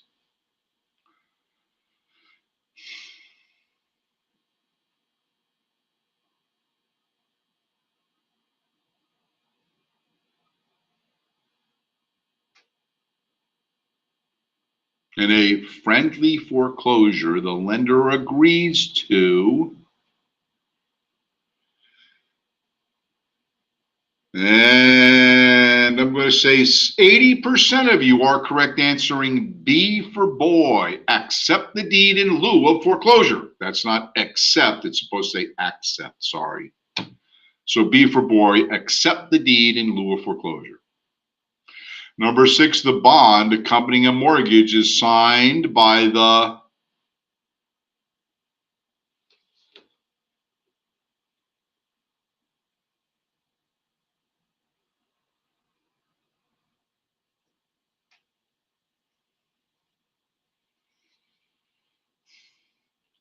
I'm going to say something. I'm going to watch the answers change in a heartbeat. The mortgagee is not me. It's the bank.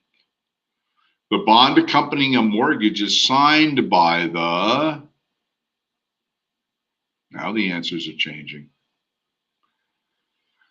And all of a sudden, we went from 60% to over 80% answering correctly A, the mortgagor. That's the borrower. Just remember, the mortgagee is not me. It must be the bank. We'll tell you that the borrower is the mortgagor and the bank is the mortgagee. Number 7, the IRS taxes income not really received if a mortgage interest rate is,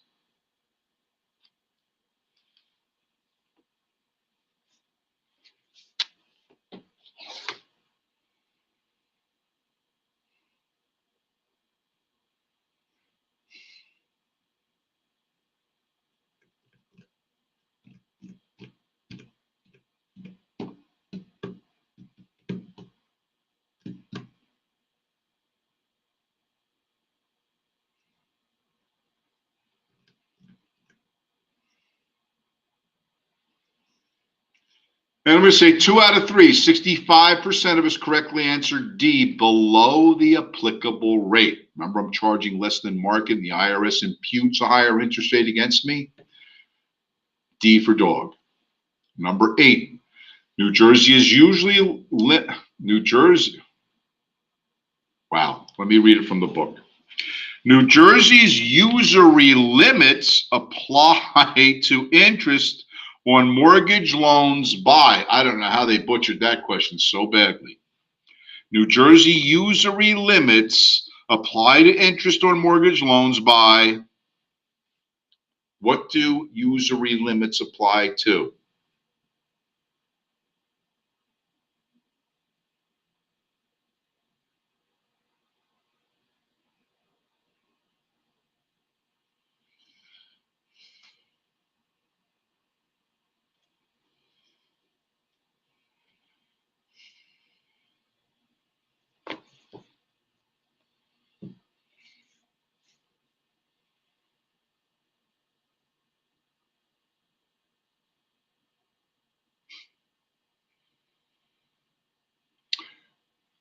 And let's see, 50% of us got it correct. B for boys, sellers, and third parties.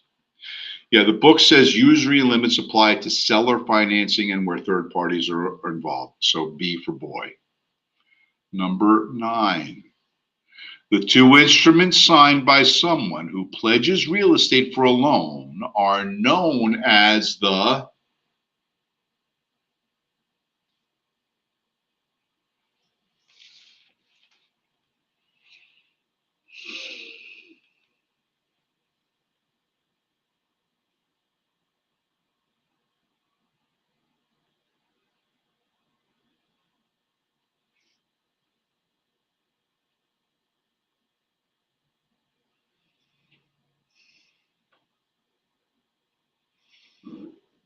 And from those who responded, 82% got it correct. A, the note and the mortgage.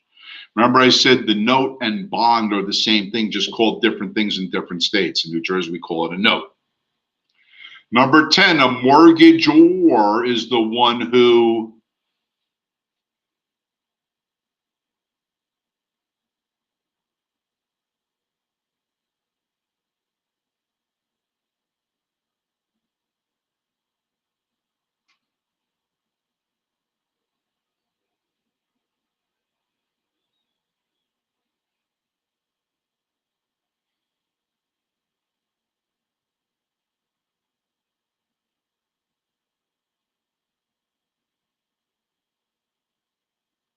The mortgagor is the one who signs the note. They're the borrower. 75% of you did get that correct. Well done.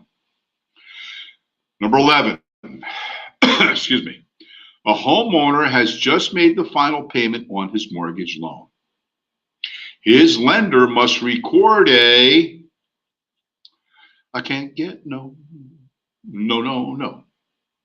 satisfaction. That was Devo, not Mick. That was Devo. If you guys remember Devo, great. If you don't, then check him out. And 97% of you guys got it correct. A satisfaction of mortgage. A, good. Number 12, the clause that could require a mortgage or, oh boy, the clause that requires a mortgagor to pay the whole debt, interest, and charges immediately is called a...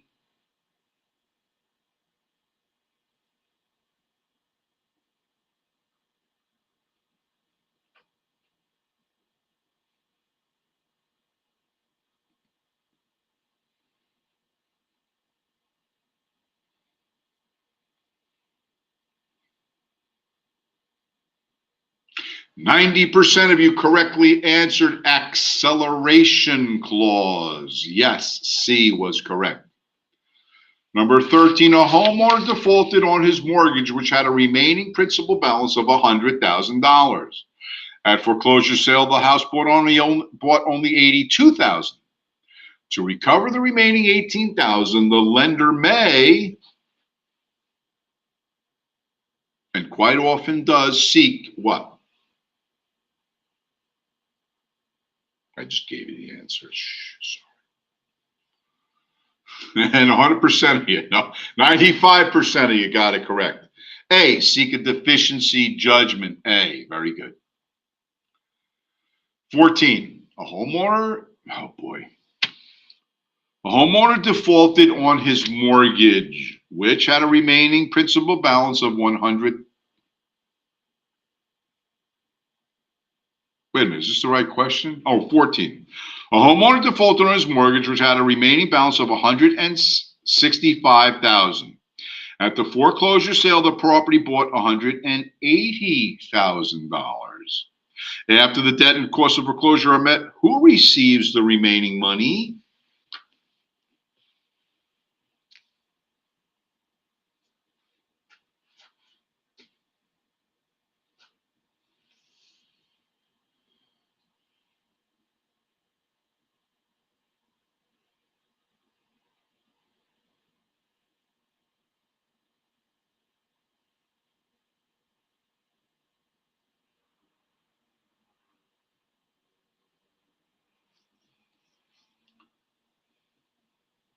And about 55% of you agree and are correct answering B, the mortgagor. The borrower gets it back.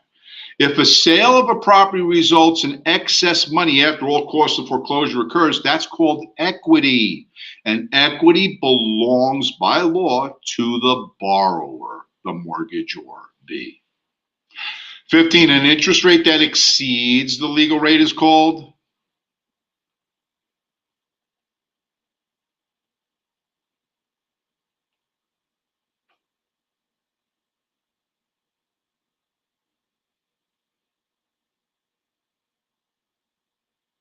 Yes, very good, guys. 90% of respondents so far have answered correctly. It is called usury. Too much interest, A. Number 16. A homeowner paid off the whole of her mortgage loan several years ahead of schedule. According to New Jersey law, her bank may impose a prepayment penalty of,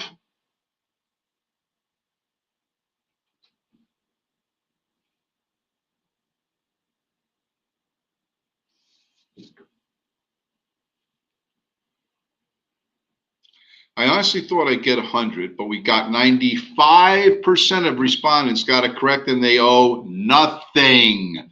There are no prepayment penalties in New Jersey, period. 17, a mortgage may be recorded for what purpose?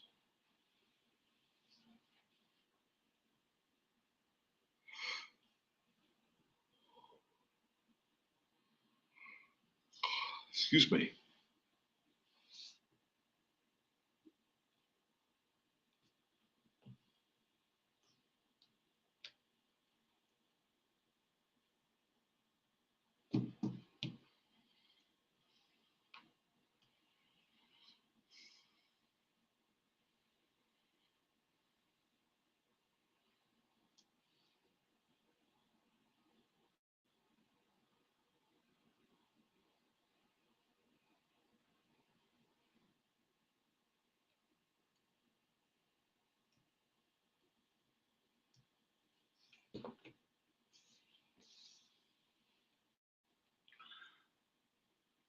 Mortgage may be recorded.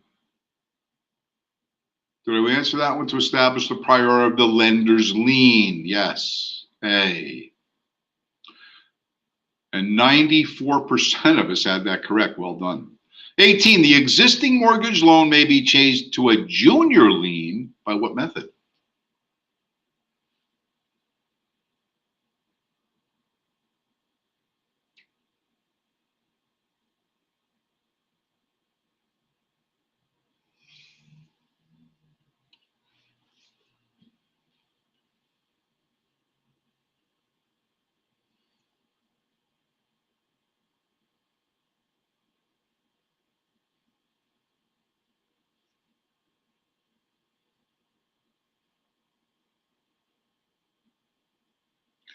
And from those who responded, 78% are correct, answering A, a subordination agreement. Yes, A is correct. 19, to establish a mortgage lien's priority, the mortgage document should be.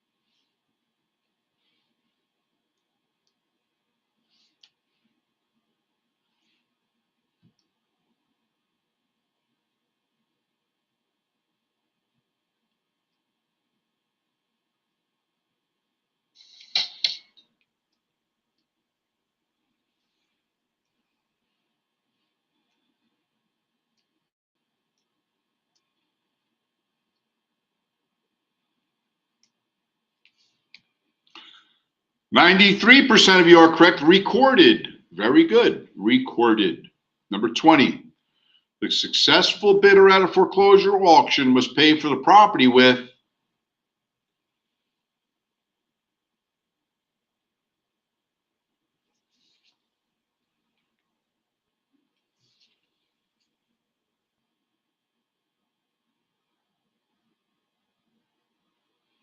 97%. Good job. Cash. D for dog. Cash. They must pay for the property with cash.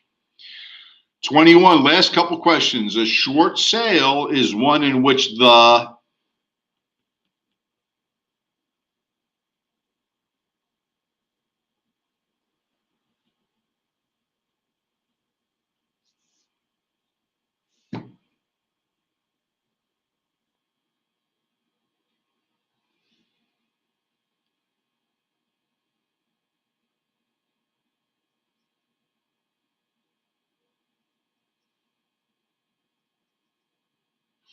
at about 86% of you are correct. D for dog. Lender accepts whatever the property brings on the market.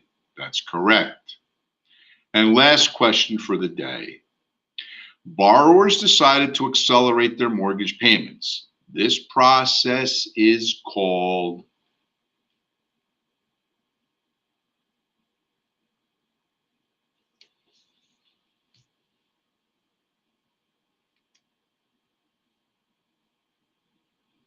and don't mind the background.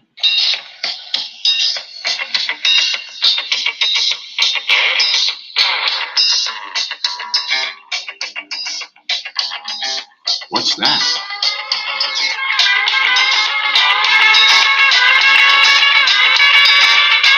Who are those guys?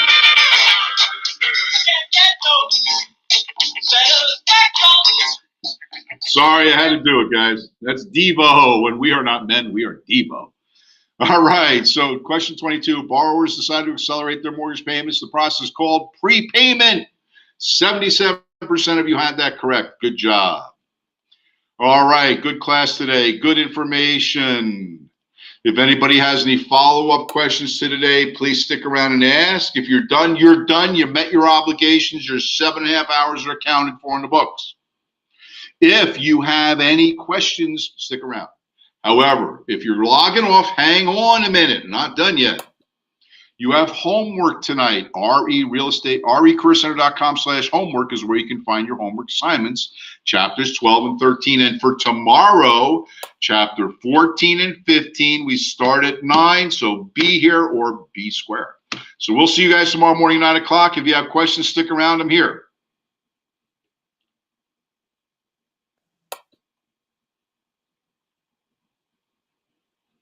Oh, you're welcome, guys. Thank you very much. Thank you. Appreciate the comments. Have a great evening. Oh, Art Akaria, great. Congratulations. 86. Nice job.